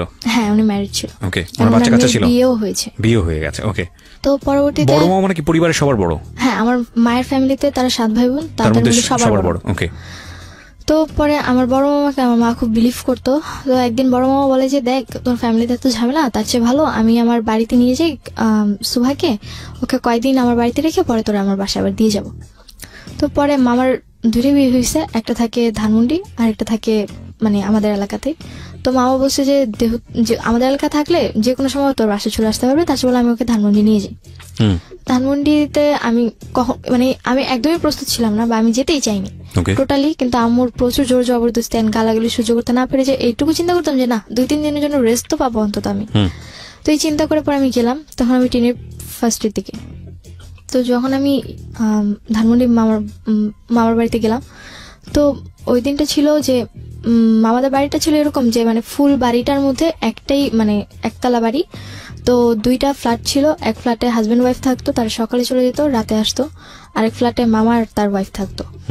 আর আশেপাশে সামনে ছিল বড় একটা মাঠ, আর ডান পাশেও এরকম খোলামেলা ছিল, আর পিছনে ছিল মানে বাগান টাইপের।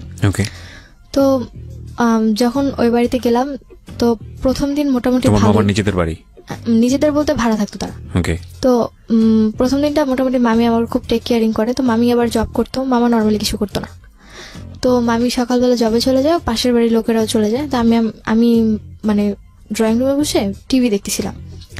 তো মামার আচরণগুলো আমার কাছে খুব একটা ভালো লাগেনি, মানে সে অন্যরকম আচরণ করতেছিল। তো পরবর্তীতে তার মা আমার পাশে এসে বসা, টাচিংগুলো আমার কাছে খুবই খারাপ লাগে। তো পরবর্তীতে আমি মামার মানে ড্রয়িং রুম থেকে আমি আমার রুমে গিয়ে রুম নক করে দিয়ে রুমে শুয়েছিলাম। তো পরে মামা এসে অনেকক্ষণ রুমে নক করে, আমি খুলিনি। পরে বললো যে মানে ভয় দেখাচ্ছিল, যদি তুই না খুলোস তাহলে কিন্তু আমি তোকে পুলিশে দিয়ে দিব বা তোর কিন্তু একটা ক্ষতি করে ফেলবে, এরকম কথা বলছিল। তবু আমি খুলিনি। তখন আমার কাছে ফোন নেই, তখন আমার ফোন নিয়ে গেছে আম্মু। তো পরে আম্মুর সাথে কথা হচ্ছিল, পরে মামা ভেবে আম্মুরে ফোন দিছে যে তোর মেয়ে এত বেয়াদব যে কোনো কথাও শুনে না, আমাদের এখানে এসে খারাপ আচরণ করতেছে। আমি রুমে বসে কথাগুলো শুনতেছি, আম্মু কি বলছে সেটা তো আমি জানি না। তো মামা এরকম কথা বলতেছিল, হয়তো বা আম্মু বলতেছিল যে ওরে মাইর দেন বা দেখবেন ঠিক হয়ে গেছে, ওরা মাইর দিয়ে এখন সোজা করতে হয়, আমারটা মারলে তো আমারে উল্টা দেয়, আপনারা মারলে তো আপনাদেরকে আর কিছু করবে না, এরকম কথা বলতেছিল। তো পরে মামা রেগে যায় প্রচুর আমার উপর। অ্যান্ড পরে যখন আমি পরে অনেকক্ষণ দরজা, তোর মা কথা বলবে তোর সাথে, দরজা খুল। পরে আমি যখন দরজা খুলি, মামা আমার গায়ে হাত তুলে আমাকে একটা চর মারে। অ্যান্ড এতটাই জোরে ছিল যে না, আমি 2-3 মিনিটের জন্য স্তব্ধ হয়ে গেছি। তো পরে আমি বললাম যে কি করতেছেন এগুলো আপনি। পরে আমার সাথে অনেক বাজে আচরণ করে। অ্যান্ড এক পর্যায়ে অনেক খারাপ সিচুয়েশনের মধ্যে উনি আমাকে রেপ করে। আমার লাইফে ফার্স্ট টাইম ছিল তখন। আমি প্রচুর চিৎকার করি, কিন্তু কোনো লাভ হয়নি। হয়তো বা আমার চিৎকারটা কারো কান অব্দি যায়নি, বা হয়তো বা আমার ভাগ্যেই ছিল এরকম। ভাগ্যের দোষ দিয়ে লাইফটাকে ছেড়ে দিই যে কি করলাম এটা আমি। তো ওই দিন এই সিচুয়েশন যাবার, উনি তোমাকে কি বলে এই ঘটনার পরে? এই ঘটনার পর আমাকে একটাই কথা বলে যে তোর মায়ের মানে পরবর্তীতে ওনার মুখ থেকে আমি যেটা জানতে পারলাম যে হয়তো ওনাদের ফুল ফ্যামিলিটাই এরকম। বড় মামার সাথে আচরণ করার পর বলে যে আমার যে ছোট মামা ছিল উনিও নাকি এরকম কয়েক জায়গায় এরকম কিছু করছে। সো আমি যদি এগুলো কাউকে বলতেও যাই, কেউ কখনো বিলিভ করবে না, আর এতে নিজের বদনাম হবে, নিজের মান সম্মান যাবে, প্লাস সমাজে কলঙ্কিত হব আমি। এই কথাগুলো বললে সমাজে হয়তোবা ন্যায় বিচার তো কখনো আমি পাবো না। তাদের কথা ছিল এরকম যে ন্যায় বিচার তো তুমি কখনোই পাবো না, আর আমাদের ব্যাপারে কিছু বলতে গেলে কেউ কখনো বিশ্বাসও করবে না, আর তাছাড়া তুমি এখনো 18 বছরের হওনি। তখন আমার সবচেয়ে বড় তখন এটাই মনে করতাম যে কেন আমি 18 বছরের আগে আমার জীবনে এগুলো আসতেছে, সহ্য করতে পারিনি। তারপর বাসায় আসলাম। You are so desperate first of all. তুমি আজকে লাখ লাখ মানুষের সামনে কথাগুলো বলার সাহস করছো, এই জায়গা থেকে আমি তোমাকে অনেক ডেসপারেট মনে করতেছি। তুমি ঘটনা ঘটার পরে পুলিশে যাওনি কেন? আমি গিয়েছো তুমি? পরে গেছি, অনেক আমরা আগাই প্রিয় শ্রোতা। তো পরে আমি বাসায় আসার পর 2-3 দিন কোনো কথা নেই। অ্যান্ড যে জিনিসটা আমার কাছে অনেক কষ্ট করছিল, ফার্স্ট টাইম আমার লাইফে এরকম কিছু অনেক পেইনফুল ছিল। পরবর্তীতে রাসেলের সাথে আমি ব্যাপারটা শেয়ার করি। ওটা কি ইন দ্য মিন টাইম ঘটনা ঘটার পর শেয়ার করেছো? পর বলতে 4-5 দিন পর। ওকে। তো যখন আমার বাসায় এসে পরে আমি ওর কথাগুলো বললাম, অ্যান্ড দেখলাম যে ও আমার কথাগুলা মনোযোগ দিয়ে না শুনে আমার কথাগুলো নেগেটিভলি নিচ্ছে। কেন করছে, কিভাবে করছে? এক্স্যাক্টলি, ও বেসিক্যালি ওই ঘটনাগুলো মোমেন্টটা জানার চেষ্টা করতেছে, ওই মোমেন্টটা থেকে এক ধরনের মজা নেবার চেষ্টা করতেছে। এক্স্যাক্টলি। ওকে, তারপর যেটা আমি কোনোভাবে ওরা বলতে পারতেছিলাম না, আমার নিজের কাছে খুব গিল্টি ফিল হচ্ছিল যে আমি এগুলা কিভাবে বলবো একটা মানুষকে। ও আসলে সেক্সুয়ালি একটা বিকৃত মানসিকতার ছিল। টু বি অনেস্ট, যতটুকু ওর কাছ থেকে জানতে পেরেছি, যদি সত্যি হয়ে থাকে তাহলে এটা মোটামুটি ক্লিয়ার। নইলে একটা মেয়ে যখন এরকম একটা সিচুয়েশনে পড়ে তখন তার কাছ থেকে এত কিছু কোয়ারি করা এবং সেটা আমি তোমার কথাটা যতটুকু বুঝতে পেরেছি ওই মোমেন্টটা সম্পর্কে বেশি বেশি জানতে চাচ্ছিল। ও আসলে বিকৃত মানসিকতা ছিল, এছাড়া আর কিছুই বলা যায় না। তো পরে এই ব্যাপারগুলো আমি ওর সাথে ওরকম ভাবে শেয়ার করতে পারিনি, যার কারণে আমার উপর রেগে যায়। রেগে যায়, আমার কাছে উল্টাপাল্টা অনেক কথা বলে।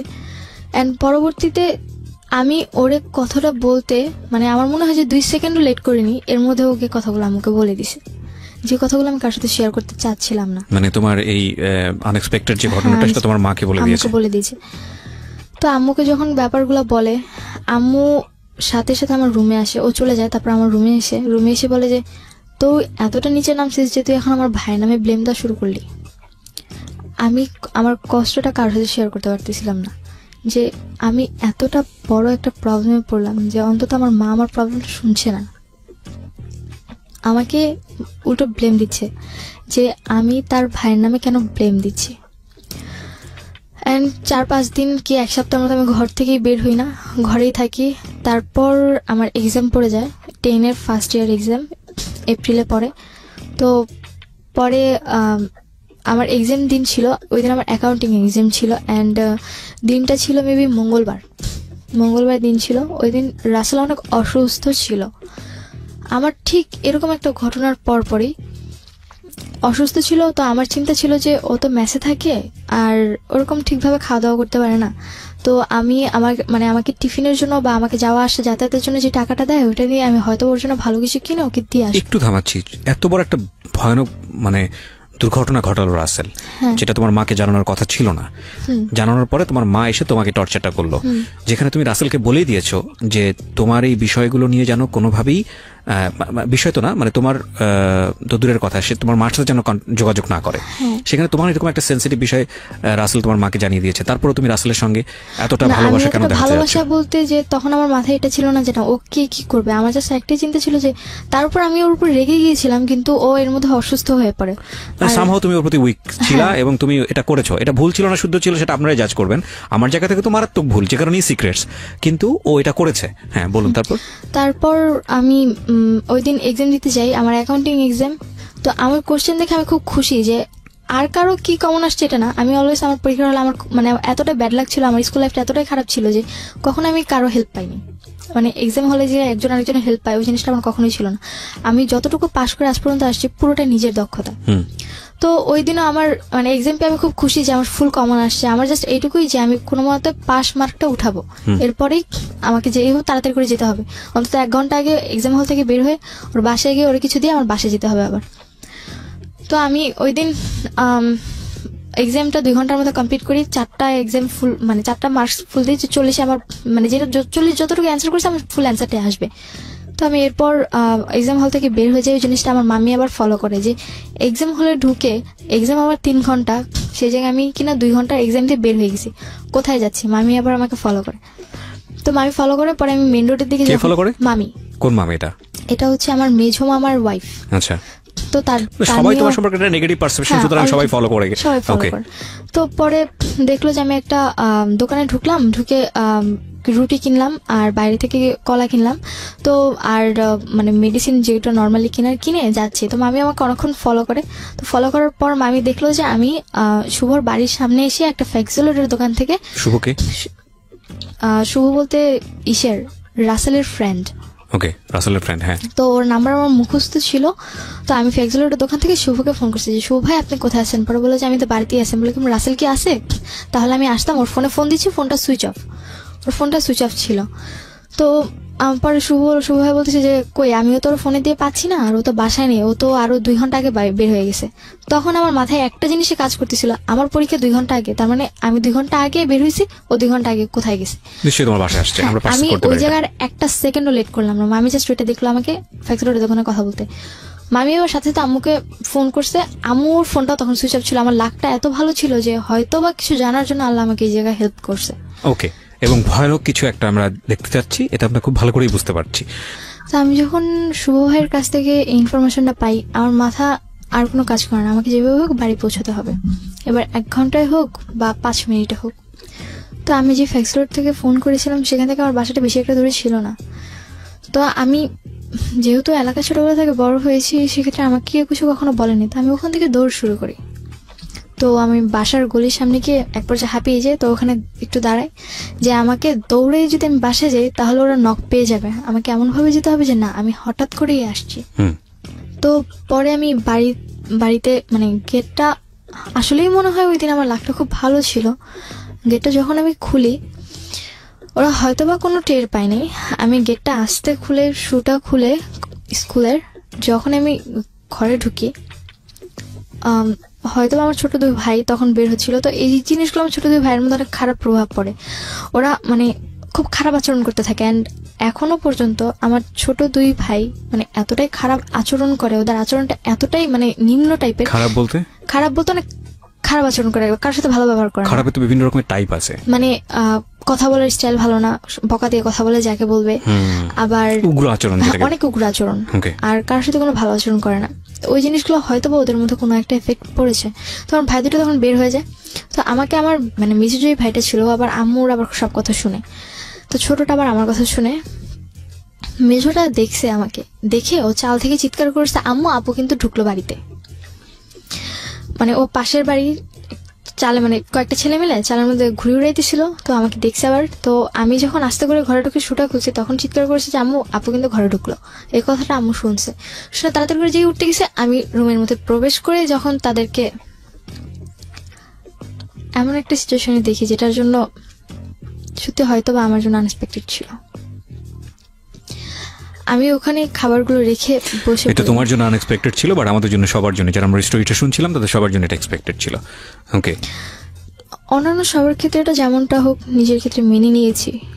হয়তো বা ওই দিক থেকে আমার কোনো উইকনেস ছিল না, কিন্তু অফকোর্স তোমার উইকনেস ছিল এবং একটা ভুল ছিল। আমি তো বলছি অ্যাডোলেসেন্স পিরিয়ডে ছিল, তুমি সবই তোমার মধ্যে প্রতিবাদ সত্তা গ্রো করেছে, কিন্তু লজিকটা গ্রো করেনি। লজিকটা যদি গ্রো করতো তাহলে তুমি নিশ্চয়ই ছেলেটার সাথে এইভাবে জড়াতে না। হ্যাঁ, তো পরে যখন এই জিনিসগুলো দেখি আমার হাত থেকে কলার রুটি পড়ে যায়, তো আমার ছোট ভাইটা মানে মেজো যে ভাইটাও চাল থেকে তাড়াতে মানে পাশের বাড়ি চাল থেকে নেমে আমাদের বাড়িতে ঢুকে বয়স কত ওর বয়স এখন চলতেছে মেবি 12, আর তখন ছিল মেবি 8 কি 9 এরকম ছিল।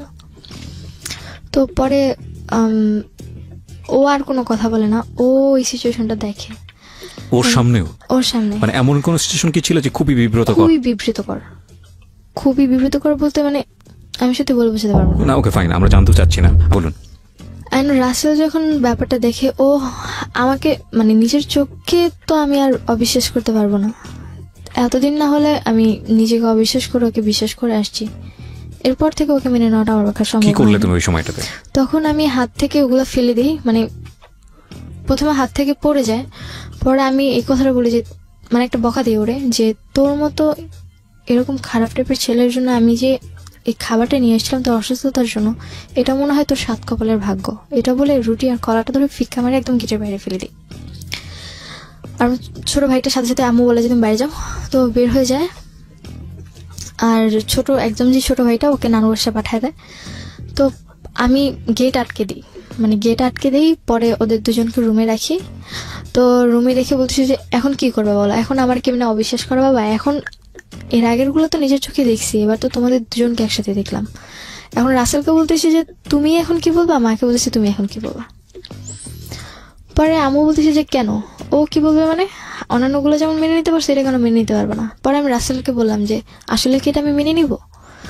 তো তখন হয়তো আম্মু কোনো জিনিস একটা গেস করতে পারছে যে হয়তো বা ওর সাথে আমার রিলেশন। তার পর্যন্ত গেস করেনি? না, তার আগ পর্যন্ত গেস করেনি। ম্যান, মানে আমি totally speechless. Can you imagine the situation actually? এটা কি স্টোরি না অন্য কোনো কিছু? আমি জীবনে এত গল্প শুনেছি মানুষের, এবং এত গল্প আমি প্রচার করেছি। মানে আমি এখন তো অনেক বেশি ম্যাচিউর। প্রথম যখন শুনতাম ভেতরে তোলপাড় হয়ে যেত, কিন্তু আজকে না মানে এত বেশি এক্সট্রিম লেভেলের ইমোশন হচ্ছে যে আমি ফিল করতে পারছি না যে আসলে কি বলবো, মানে আনথিঙ্কেবল। তারপরে কি হলো?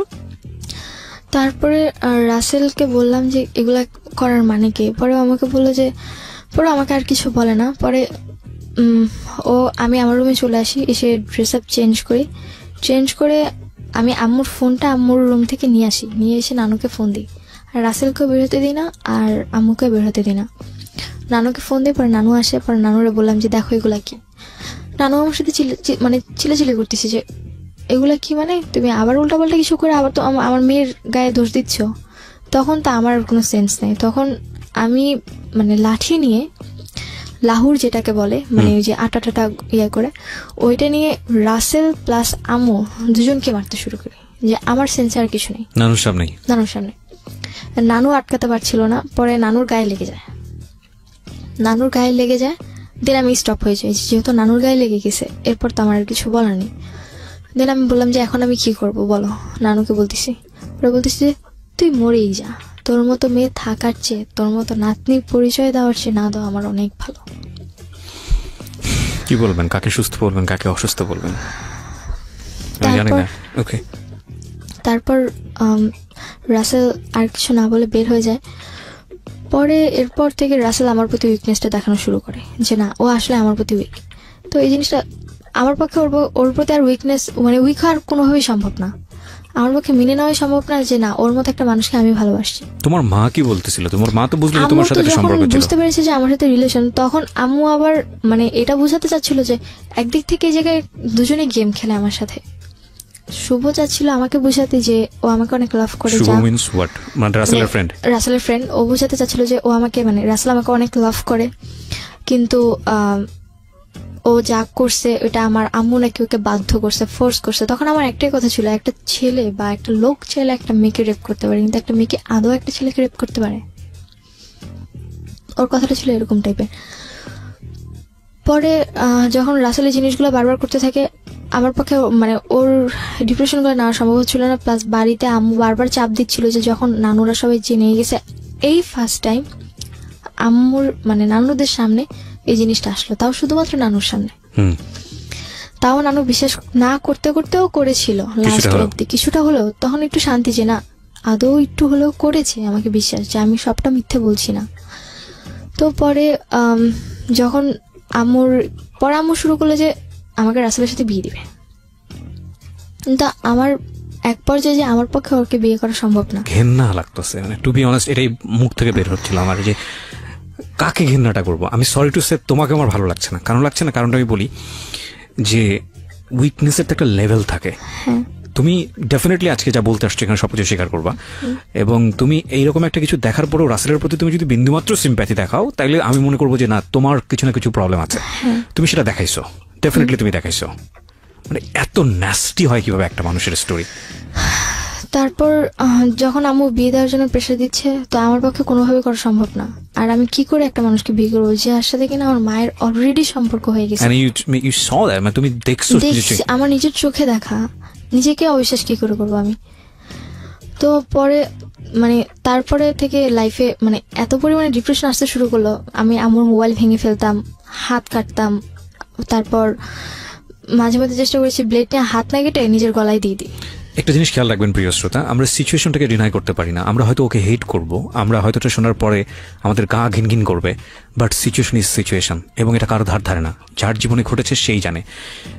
কোনোভাবেই ওকে সাপোর্ট করার কোনো সুযোগ নেই। কিন্তু বয়সটা খেয়াল করে দেখুন, তখন তুমি কিসের, যখন এই ঘটনাটা ঘটে তখন আমি 10-এর এন্ডে আছো, মানে 7 কি সেপ্টেম্বরে কি অগাস্টে। ওকে, ক্লাস 10-এর সময়টাতে, বয়স খুব বেশি হলে 15, 15.5 বা 16 দিকে যাচ্ছে।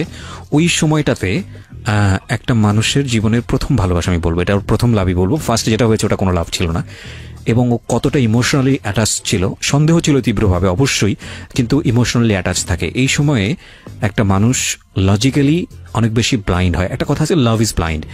সেই সময়ে ওর লাইফে দুইটা ঘটনা, একটা হচ্ছে পৃথিবীর জঘন্যতম ঘৃণ্যতম একটা ঘটনা, এবং সেই ঘটনাটা যাকে সে সবচেয়ে বেশি লাভ করে তার সঙ্গে। এখন এইটার ওর ব্যালেন্স করা ওর বয়সের জায়গাটা থেকে ইজ রিয়েলি ডিফিকাল্ট। এই জিনিসগুলোর জন্য একটু চিন্তা করি। হ্যাঁ, প্লিজ বলুন। তারপর রাসেলের বাবা আসছে, ওর ভাইরা আসছে, ওর কিসের জন্য আসছে? বিয়ের জন্য। আম্মু ওদেরকে ডাকা আনছে। তো পরে রাসেলের বাবা যখন আমার বাসায় আসছে, আম্মু বলতেছে তুমি রেডি হও, তোমাকে দেখতে আসবে আজকে। পরে বললাম না, আমি জানতাম না। পরে আমাকে বলতেছে কে দেখতে আসবে? পরে বললো যে রাসেলের বাবা আসছে। পরে আমি নর্মালি বাসায় যেরকম থাকি সেম ওইভাবেই ছিলাম। আমার পক্ষে এই ঘটনা ঘটার কতদিন পরের ঘটনা এটা? এটা হওয়ার 1 সপ্তাহ কি মানে 8-9 দিন পর। তোমার মার সাথে যখন এই ধরনের একটা ঘটনা তুমি দেখলা, তোমার মার মধ্যে কোনো অভিভেদ কি ছিল রাসেলকে নিয়ে, রাসেলকে ঘৃণা করা বা ওকে? না, এরকম কিছু না। আম্মু উল্টো ওর সাথে কথা বলছে, কি বললাম, ওরা দুজন একসাথে আমাকে আমার সাথে গেম খেলছে। আম্মু তখন আমাকে এটা বোঝাতে চাচ্ছে যে আম্মু তখন জানছে যে রাসেলকে আমি ভালোবাসি। তারপর ওর বাবার কথাগুলো খুব ন্যারো মাইন্ডেড ছিল, বলতেছিল যে আমি আপনার মেয়েকে দেখে নিচ্ছি না, আমি আপনাকে দেখে আপনার মেয়েকে নিচ্ছি।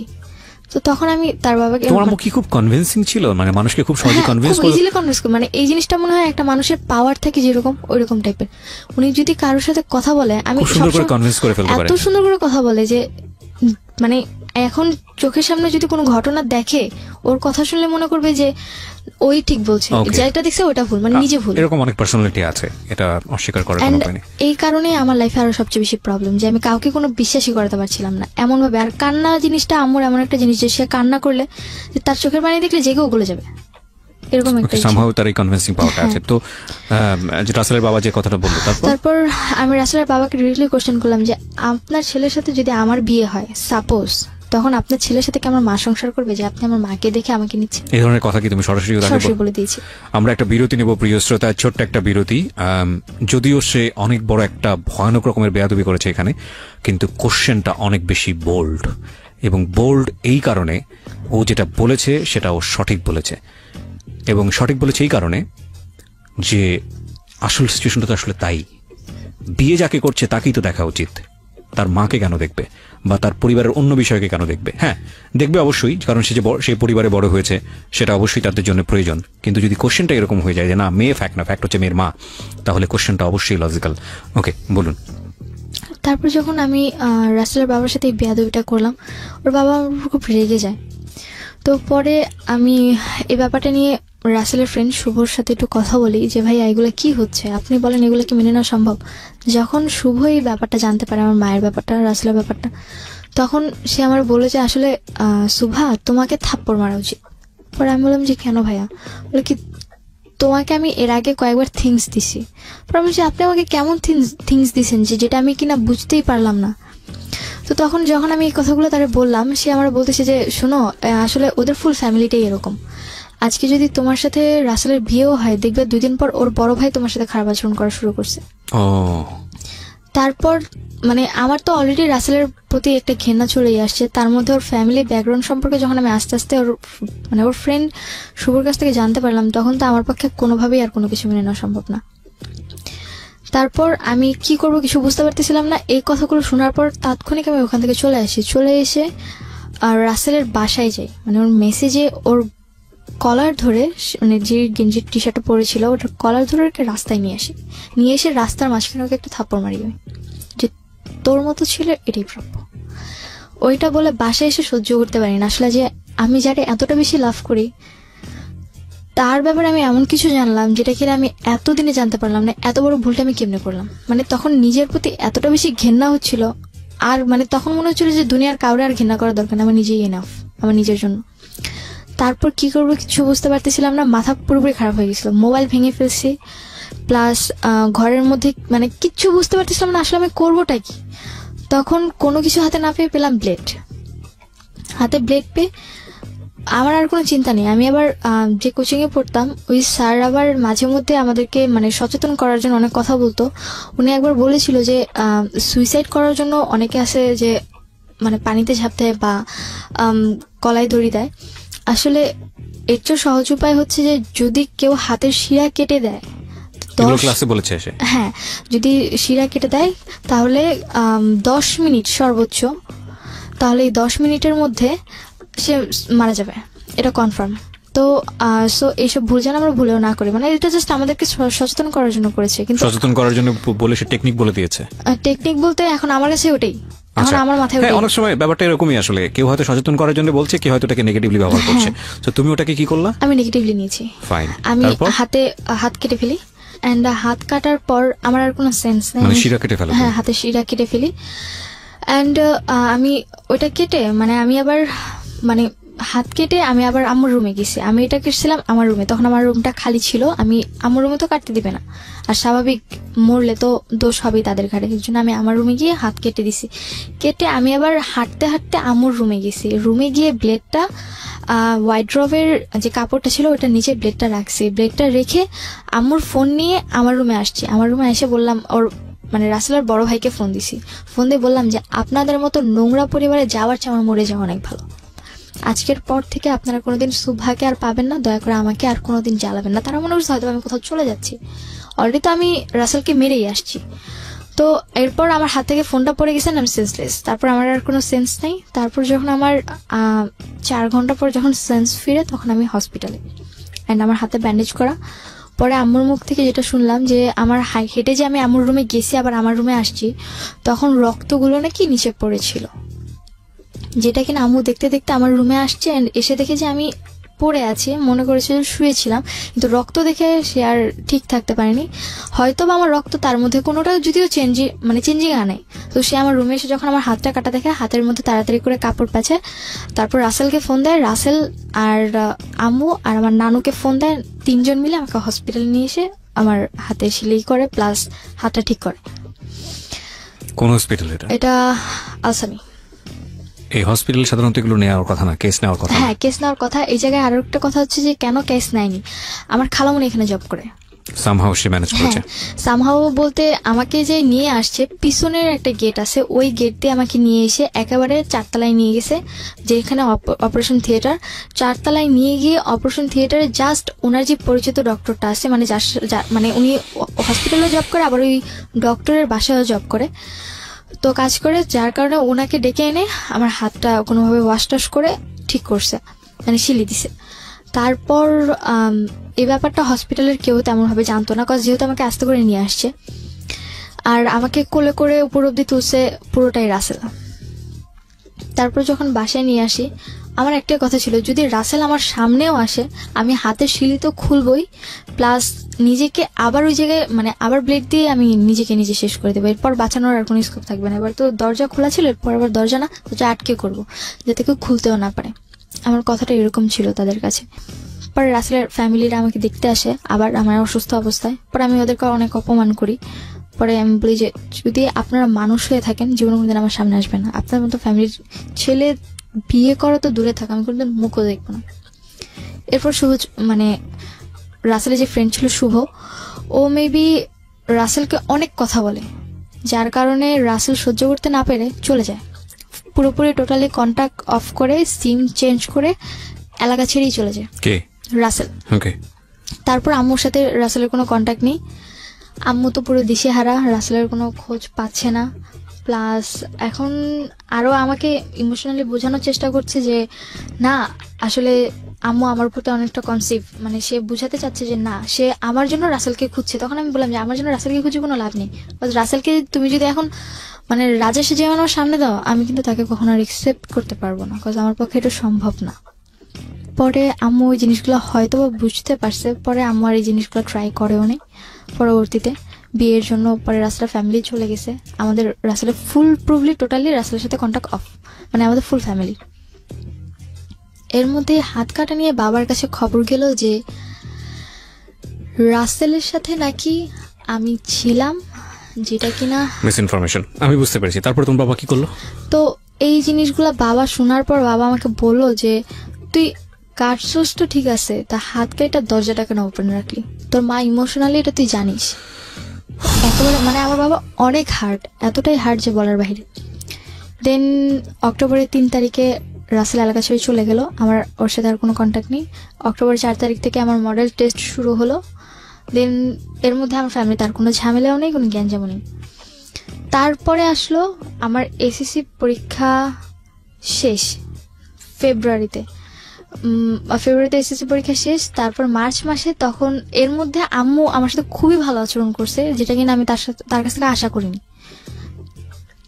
কিন্তু বাবার সাথে আমার কোনো কন্ট্যাক্ট নেই। ওই দিন লাস্ট কথা হয়েছিল, এরপর আমার সাথে বাবার আর কোনো কন্ট্যাক্ট নেই। তারপর অক্টোবরের পর, মানে ফেব্রুয়ারির পর এক্সামের শেষে, এরপর দেখি যে আম্মু আবার সে আগের মতো ফোনে কথা বলছে। এখন বাসায় আনে না, বাট বাইরে মিট করছে, কথা বলছে। অ্যান্ড আমার তখন এতটা টেক কেয়ারিং এর ব্যাপার ছিল না। এখন আমি আমার নিজের মতো থাকলেই এনাফ। উনি যে আমাকে জন্ম দিয়েছে আমি এটা মনে করি না। আমি মনে করি যে না, আমার মা মারা গেছে, আমার বাবা মারা গেছে, আমি এখন বর্তমানে এতিম, এরকম ভাবে ছিলাম। তারপর মে মাসে আমার বাবা আসছে বাইরে থেকে। বাবা আসার পর আমার সাথে বাবার তেমন একটা কথা হতো না, যদি নর্মালি জিজ্ঞেস করতো ভালো আছে কিনা, কথা জাস্ট এটুকু, এর বেশি না। অ্যান্ড একটা বাবা বাইরে থেকে আসছে, আমার ভাইদের জন্য অনেক কিছু নিয়ে আসছে, গেমস বলেন ড্রেস আপ বলেন, বহুত কিছু। অ্যান্ড আমার জন্য জাস্ট একটা ফোন আনছে, তো আর কিছুই না। আমার সে এতটা খারাপ লাগলো যে আমার ভাইদের জন্য এত কিছু আনলো আর আমার জন্য জাস্ট একটা ছোট ফোনই আনলো, আর কিছুই না। আমি কি এতটাই ফেলনা তাদের কাছে? আমার পক্ষে মেনে নেওয়াটা সম্ভব হয়নি। তার কারণে আমি আমার বাবার সাথে টোটালি কথা বলা অফ করে দিলাম। তারপর বাবা আমার কাছে আমার মায়ের ব্যাপারে কিছু ডকুমেন্টস ছিল। কি ধরনের ডকুমেন্টস ছিল? আম্মুর আমার গলিতে যেই লোকটা ছিল, যার সাথে আম্মুর পরবর্তীতে থাকাটা, যেটা আমি দেখেছিলাম, উনি আবার আম্মুর প্রতি উইক ছিল, তারপরে আবার আমার প্রতি উইক হয়ে পড়েছে। অ্যান্ড পরবর্তীতে আমাকে ইমপ্রেস করার জন্য আম্মুর সাথে ওনার অনেকগুলো নেগেটিভ ছবি প্লাস রেকর্ডিং, কথা বলা, এগুলো আমাকে দিছে। অ্যান্ড তখন তো আমার ছবি বলতে ছবি কোথায় পেয়েছে উনি? ছবি উনি তুলেছে আম্মুর সাথে,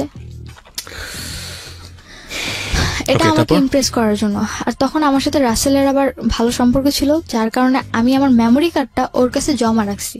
আমার কাছে থাকলে হারিয়ে যেতে পারে, আমাকে বাসা থেকে বের করে দিচ্ছে, আবার বাসায় নিচ্ছে, বাসায় আমি আম্মুকে মারছি, আম্মু আমাকে মারছে, এগুলো চলছে, যার কারণে আমি আমার কাছে সেফলি রাখতে পারলাম না। অথচ আমি যার কাছেই রাখলাম সেই হচ্ছে আমার সবচেয়ে বড় আনসেফলি একটা মানুষ, যার কাছে কিনা আমি আমার ডকুমেন্টসটা রাখতে দিছি। তো কি হয়েছে এগুলো? পরে ওই মেমোরিটা পুড়াই দিছে। পরবর্তীতে বাবা যখন আসলো, যখন বাবা আমাকে বললো, তুমি না তোমার মায়ের ব্যাপারে অনেক ডকুমেন্টস রাখছো, কোথাও আমাকে দেখাও। আমার বলার মতো কিছু ছিল না তখন, আমি কি বলবো তাকে। পরে আমি আব্বুর কাছে মাফ চাইলাম, পায়ে ধরে, যে আমাকে ক্ষমা করে দাও, আমি ভুল করছি, প্লিজ অন্তত আমাকে আমার মতো বাঁচতে দাও, আমার পড়াশোনাটা কন্টিনিউ করো। পড়াশোনা অফ করে দিতে চাচ্ছিল? হ্যাঁ, অফ করে দিতে চাচ্ছিল। তারপর আমাকে ইন্টার ফার্স্ট ইয়ারে অ্যাডমিট করালো, আমার যে স্কুলে পড়েছি সেই কলেজেই। যখন আমাকে অ্যাডমিট করলো, তো আমি তো খুব খুশি যে আমাকে অন্তত অ্যাডমিট করছে। তারপর এর মধ্যে বাবা যে কদিন ছিল নর্মালি ছিল সব কিছু। তারপর বাবা চলে গেল। বাবা যেদিন গেছে তার 1 মাস পর আম্মুর আচরণটা আমার সাথে এতটা খারাপ হয়ে গেল, ঠিক আগের মতো বাজে কথা বলতেছে, উঠতে বসতে। আমি এর মধ্যে আমার লাকটা ভালো ছিল যে এর মধ্যে আমি একটা কোচিংয়ে জবও পেয়ে যাই, আমি ওখানে ক্লাস নিতে হবে। আর আম্মুর মার জিনিসটা এতটা খারাপ ছিল যে তুমি একসময় বলছিলে যে তুমি পুলিশে গিয়েছিলে, কখন সেই ঘটনা? এই যে এরপরে। হ্যাঁ। তো আমার মার জিনিসটা আমার কাছে খুব খারাপ হয়ে লাগে, এমনকি এখনো পর্যন্ত আমার বডিতে অনেক প্রবলেম আছে ওই মারের কারণে। তো পরে যখন এই জিনিসগুলো আবারও হচ্ছিল, বাবা অলরেডি এসে গেছে, তো এরপরে বাবা এসে গেছে, তখন আমি বলতেছিলাম যে বারবার যে বাবা একবার এসে গেছে, তোমার জন্য আমি এত কিছু করলাম, আমার হাত কাটলো, তারপর কেন তুমি এগুলাতে আবার যাচ্ছ? অন্তত এগুলা ছেড়ে দাও, ভালো থাকো, তাহলে তো আমি আর কোনো প্রবলেম করতেছি না। তো সে আমার কথাগুলো শুনছিল না। পরবর্তীতে আম্মুর সাথে আম্মুর আবার লাগালাগি, মারামারি শুরু হয়ে যায়। আম্মু আমার সাথে এমনভাবে মারছিল যে আগের চেয়েও খারাপ। তারপরে আম্মুর সাথে যখন আমার এই জিনিসগুলো চলতে থাকে, এক পর্যায়ে আম্মুর মারার অবস্থাটা আমার এতটা খারাপ হয়ে গেছিল যে না, ওই দিন রাতে উনি আমাকে মেরেই ফেলবে। আমি আম্মুর রুম থেকে সেই দিনও আমার জামা পুরোপুরি ছিঁড়ে ফেলছে। আমার রুমে একটা জামা ছিল, আমি দৌড়ে গিয়ে আমার রুমের জামা পরছি। আব্বু যেহেতু আমাকে ফোন দিয়ে গেছিল, আমার কাছে একটা ফোন ছিল, আমার রুমের দরজা নক করে দিছি। এখন কি করবো আমি? এখন যদি আমি রুম থেকে বের হই, হয় সে আমাকে মেরেই ফেলবে। তার হাতে এমন একটা জিনিস ছিল, জিনিসটা খুবই খারাপ একটা জিনিস ছিল। কি ছিল? ওই যে লোহার টাইপের এক ধরনের রড টাইপের ছিল, যে সিনি বলে, যেটা দিয়ে হাতুড়ি পিটায়, ওরকম টাইপের ছিল। অলরেডি আমার গায়ে যে বাড়ি দিছে, ঝাড়ুর বাড়িগুলো আমার গায়ের মধ্যে একদম লেগে গেছিল, ঝাড়ুর ইয়েগুলো। তো অলরেডি হাত দিয়ে রক্ত পড়তেছে, তার মধ্যে এই সিচুয়েশন, কি করবো বুঝতে পারতেছিলাম না। এখন হয় আমাকে বাঁচতে হবে, আর তা না হলে মরতে হবে, দুইটার একটা। কোনো কিছু বুঝতে না পারে শেষে নেটে সার্চ দিলাম। আমার ফোনে নেট ছিল, ভাগ্য ভালো, যার কারণে আমি লোন আসে এমবি, তো আমি লোন এনে গুগলে বাড্ডার পুলিশ স্টেশনের নাম্বারটা সার্চ করি, দেন পরে পুলিশের কাছে ফোন করি। পুলিশের কাছে ফোন করার পর পুলিশ আসে বাসায় আসার পর আম্মু তখন একদম শান্ত। পুলিশ আসছে, গেট খুলে না, কিচ্ছু হয় না এই বাসায়, এমন একটা ভান।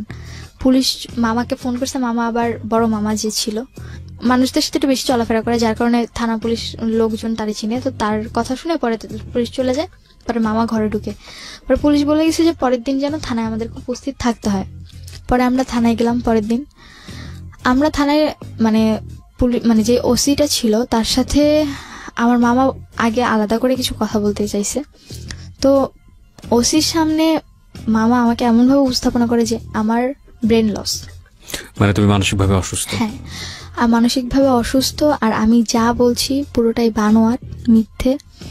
তার উপর আমার তখন 18 হয়নি। আর আমি যতদূর পরবর্তীতে শুনেছি যে 18-র আগে নাকি মানে বাংলাদেশের কোথাও কোনো মানে ছাত্র বলেন বা ছাত্রী বলেন কারোরই পুলিশ স্টেশনে কোনো কমপ্লেন ইজিলি নেওয়া হয় না বা তাদের কথা মানাও হয় না।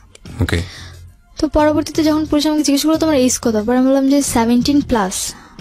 পরে যে তোমার তো এখন 18 হয় না, তুমি কি করে কমপ্লেন করলা, আর তুমি এত সাহস কি করে হয় যে তুমি রাত করে আমাদেরকে ফোন দিয়ে হ্যারাস করলা, আর তোমার মার ফেস দেখে তো মনেই হয় না যে সে তোমার উপর এমন টর্চার করতে পারে বা তোমাকে মারতে পারে। পরে আমি হাত কেটে গেছে দেখালাম, বলে কি যে টুকিটাকি ঝগড়া তো ফ্যামিলিতে হবে, তাই বলে তোমরা থানা পুলিশ পর্যন্ত নিয়ে আসবা। ওসির আচরণটা এতটাই খারাপ ছিল যে এখনো পর্যন্ত আমার পুলিশদেরকে সবচেয়ে বেশি ঘেন্না হয়। আমি অ্যাকচুয়ালি তাদেরকে অনেক রেসপেক্ট করতাম। উইথ ডিউ রেসপেক্ট, সব ওসি একরকম না, সব পুলিশ একরকম না, যে কারণেই আমাদের একটা বড় ভুল হয়ে যায়। আমরা একজনকে দিয়ে পুরো কমিউনিটিকে চিন্তা করি। আমি আমার লাইফে, আমরা কিছুদিন আগে এখানে একজন পুলিশ অফিসারের জীবন গল্প প্রচার করেছি বুধবারে, যদি তোমার শোনা হয়ে থাকে। আমি বলছি না যে পার্টিকুলারলি কেউ ভালো কিংবা কেউ খারাপ, কিন্তু একজনের জন্য পুরো কমিউনিটির আমরা একটা খারাপ ব্লেম দিই। তুমি তোমার লাইফে যে এক্সপিরিয়েন্স ফেস করেছো, যে কারণেই হয়তো তোমার এই ধরনের পারসেপশন হচ্ছে। এমনও হতে পারতো তুমি একজন ভালো অফিসারের কাছে গিয়েছো এবং তাদের অনেক ক্ষমতা, অফকোর্স গভর্নমেন্ট থেকে তাদেরকে ক্ষমতা দেওয়া হয়, তারা যদি তোমাকে প্রপারলি জাজ করতো তাহলে হয়তো বিষয়টা এরকম হতো না। বা তুমি যেটা বলছো সেটা যে আদৌ কতখানি সত্য সেটা তো বিশ্বাস করার একটা বিষয় থাকে, এবং সেটা যেহেতু টাইম মেশিনে চড়ে গিয়ে পুরো জিনিসটা দেখা যায় না, সুতরাং আরেকজনের জায়গা থেকে হয়তো পুরো গল্পটা যে তুমি এখানে বলেছো কেউ হয়তো বিশ্বাস করেছে, কেউ হয়তো বিশ্বাস করেনি, তিনি তার মতো করে হয়তো জিনিসটা বিশ্বাস করেননি। তবে কেসটা যেহেতু এতটা জটিল ছিল, আমার মনে হয় একটু হলেও খতিয়ে দেখা প্রয়োজন ছিল। পুরোপুরি ডিনাই না করে দিয়ে খতিয়ে দেখতে পারতো যে তোমাকে বিশ্বাস করি না, কিন্তু আমরা একটু অবজার্ভ করতে চাই যে আসলে সিচুয়েশনটা কি। হ্যাঁ, তো যাই হোক, তারপরে কি হলো? তারপর ওসি আমাকে বললো যে তোমার মা তো এটা সৎ মা না। পরে বললাম যে জি না, আমার সৎ মা না, আমার আপন মা। বলে কি আপন মা পৃথিবীতে এমন কেউ হতেই পারে? Exactly, that is my question also. আপন মা পৃথিবীতে আসলে এরকম হয়? এটা আসলেই খুব ডিফিকাল্ট। বাট ওই যে একটা কথা আছে, জীবন আসলেই কোনো এথিক্সের ধার ধারে না কখনো কখনো। হ্যাঁ, তারপর উনি আমার কথাগুলো বিলিভ করে না। পরবর্তীতে আমরা ওখান থেকে চলে আসি, মানে থানা থেকে আমাদেরকে বলে যে যে জিডিটা করছো তুমি ফোন দিয়ে ওটা ক্লোজ করে যাও। ফোন দিয়ে জিডি করো মানে তুমি নিজে লেখোনি? ওনারা জিডি এন্ট্রি করে বলে দিয়েছি, উনি ওই অনুযায়ী লিখে নিয়েছে। আচ্ছা। তো পরবর্তীতে বললো যে পরে ওখানে জিডি যে টাকা ছিল, যতটুকু দরকার ছিল ওটা পরে আমই দিছে, আমি আর কিছু বলিনি। জিডির টাকা মানে জিডিতে কোনো টাকা লাগে না? আমি ওখানে লেগেছিল। আচ্ছা। তো পরে আমি ওখান থেকে জিডিটা উইথড্র করো তুমি? হ্যাঁ, উইথড্র বলতে আমি তো চলে আসি, ওর যা যা করছে আমি ওখান থেকে থানা থেকে বেরিয়ে ডিরেক্টলি বাসায় চলে আসছি। বাসায় এসে বাসার পিড়ার সামনে বসেছিলাম। তো পরবর্তীতে দেখলাম যে এখন আমি পুরোপুরি অসহায়, মানে আমার পাশে না আছে গভর্নমেন্ট, না আছে আমার ফ্যামিলি, না আছে আমার কোনো রিলেটিভ, না পাইলাম আমি আমার লাইফে আমার ভালোবাসার মানুষটা, কিছুই নাই। লাস্ট কিছু আর কি বলার আছে? আর বলতে তারপর এখন পর্যন্ত ওইভাবেই চলছে দিন। এখন আমার আম্মুর সাথে আমার টোটালি মানে কোনো কথা নেই, মানে সে বললে বলে কিন্তু আমি শুনি। এখন টোটালি আমি তার সাথে কোনো কথা বলি না, মানে একটা বউবা যেরকম থাকে আমার একটা বাড়িতে, আমি সেম ওইভাবে থাকি। প্লাস আমি শুধু জাস্ট ওই বাড়িতে থাকি, আমার খাবার খরচ, পড়ার খরচ যতটুকুই আছে ফুলটা এখন নিজেকে চালাতে হচ্ছে। খাবার খরচ তোমাকে দিতে হয়? হ্যাঁ, আমার নিজেটা নিজেকে করতে হয়। কজ আমার মা ডিরেক্টলি কথা, যদি আমি আমার বাসার খাবার খাই তাহলে আমি আমার মরা ভাইয়ের মাথা খাই। তুমি কিভাবে চালাও এটা? কোচিং করে যে পয়সাটা পাও? কোচিং করে যে বেতনটা পাই ওটাতে আমার খাবার খরচ হয়ে যায়। মানে এই টাকাটা তুমি তোমার ফ্যামিলিকে দাও? না, ফ্যামিলিকে দেই না, মানে তুমি নিজে, কজ ওনারা আমার জন্য করবে না। প্রথমে মনে করেছিলাম যে হয়তো নিজে রান্না করো নিজের জন্য। রান্না বলতে হ্যাঁ, নিজে রান্না করতে, মানে যখন রান্না করতে হয় তো করি, আর তা না হলে বাইরে থেকে খাবার আনি। কিসে পড়ছো তুমি? আমার পড়াশোনা ইন্টার ফার্স্ট ইয়ার পুরোপুরি কমপ্লিট করেছি, এন্ড সেকেন্ড ইয়ার ভর্তি ডেট ছিল, এখন নেই। এখন পড়াশোনা স্থগিত। পড়াশোনা বন্ধ করে দিয়েছে? হ্যাঁ, পড়াশোনা টোটালি বন্ধ। কজ আমার পক্ষে তো নিজে পড়াশোনা এতটা চালানো সম্ভব না, পড়াশোনাটা এত সহজভাবে চালানো যায় না। Very ugliest situation of. এখন পর্যন্ত তার কথাবার্তা সিচুয়েশন এরকম চলে যাচ্ছে, এন্ড এখনো প্রতি রাতে আমার নামে আজও সেই কথাগুলো বলে যাচ্ছে। আমি বোধহয় জীবনে কখনোই কথাগুলো অফ করতে পারবো না তার। আচ্ছা, আমি না মানে গল্পটা শোনার পরে এতগুলো অ্যাঙ্গেল গল্পের, যে অ্যাঙ্গেলই কথা বলতে চাই না কেন ঘন্টার পর ঘন্টা বলতে পারবো, কিন্তু আমি আসলে এত বেশি অ্যাঙ্গেল তো আমি কি বলবো আমি বুঝতে পারছি না। আমার শুধু এতটুকুই, মানে যতটুকু মনে আসছে, যা আসছে বলে দিই, আমার কাছে এরকম মনে হচ্ছে। প্রথম কথা হচ্ছে, তুমি আজকে যে ঘটনাটা বললা, এটা তোমার লাইফে ঘটেছে কি ঘটেনি?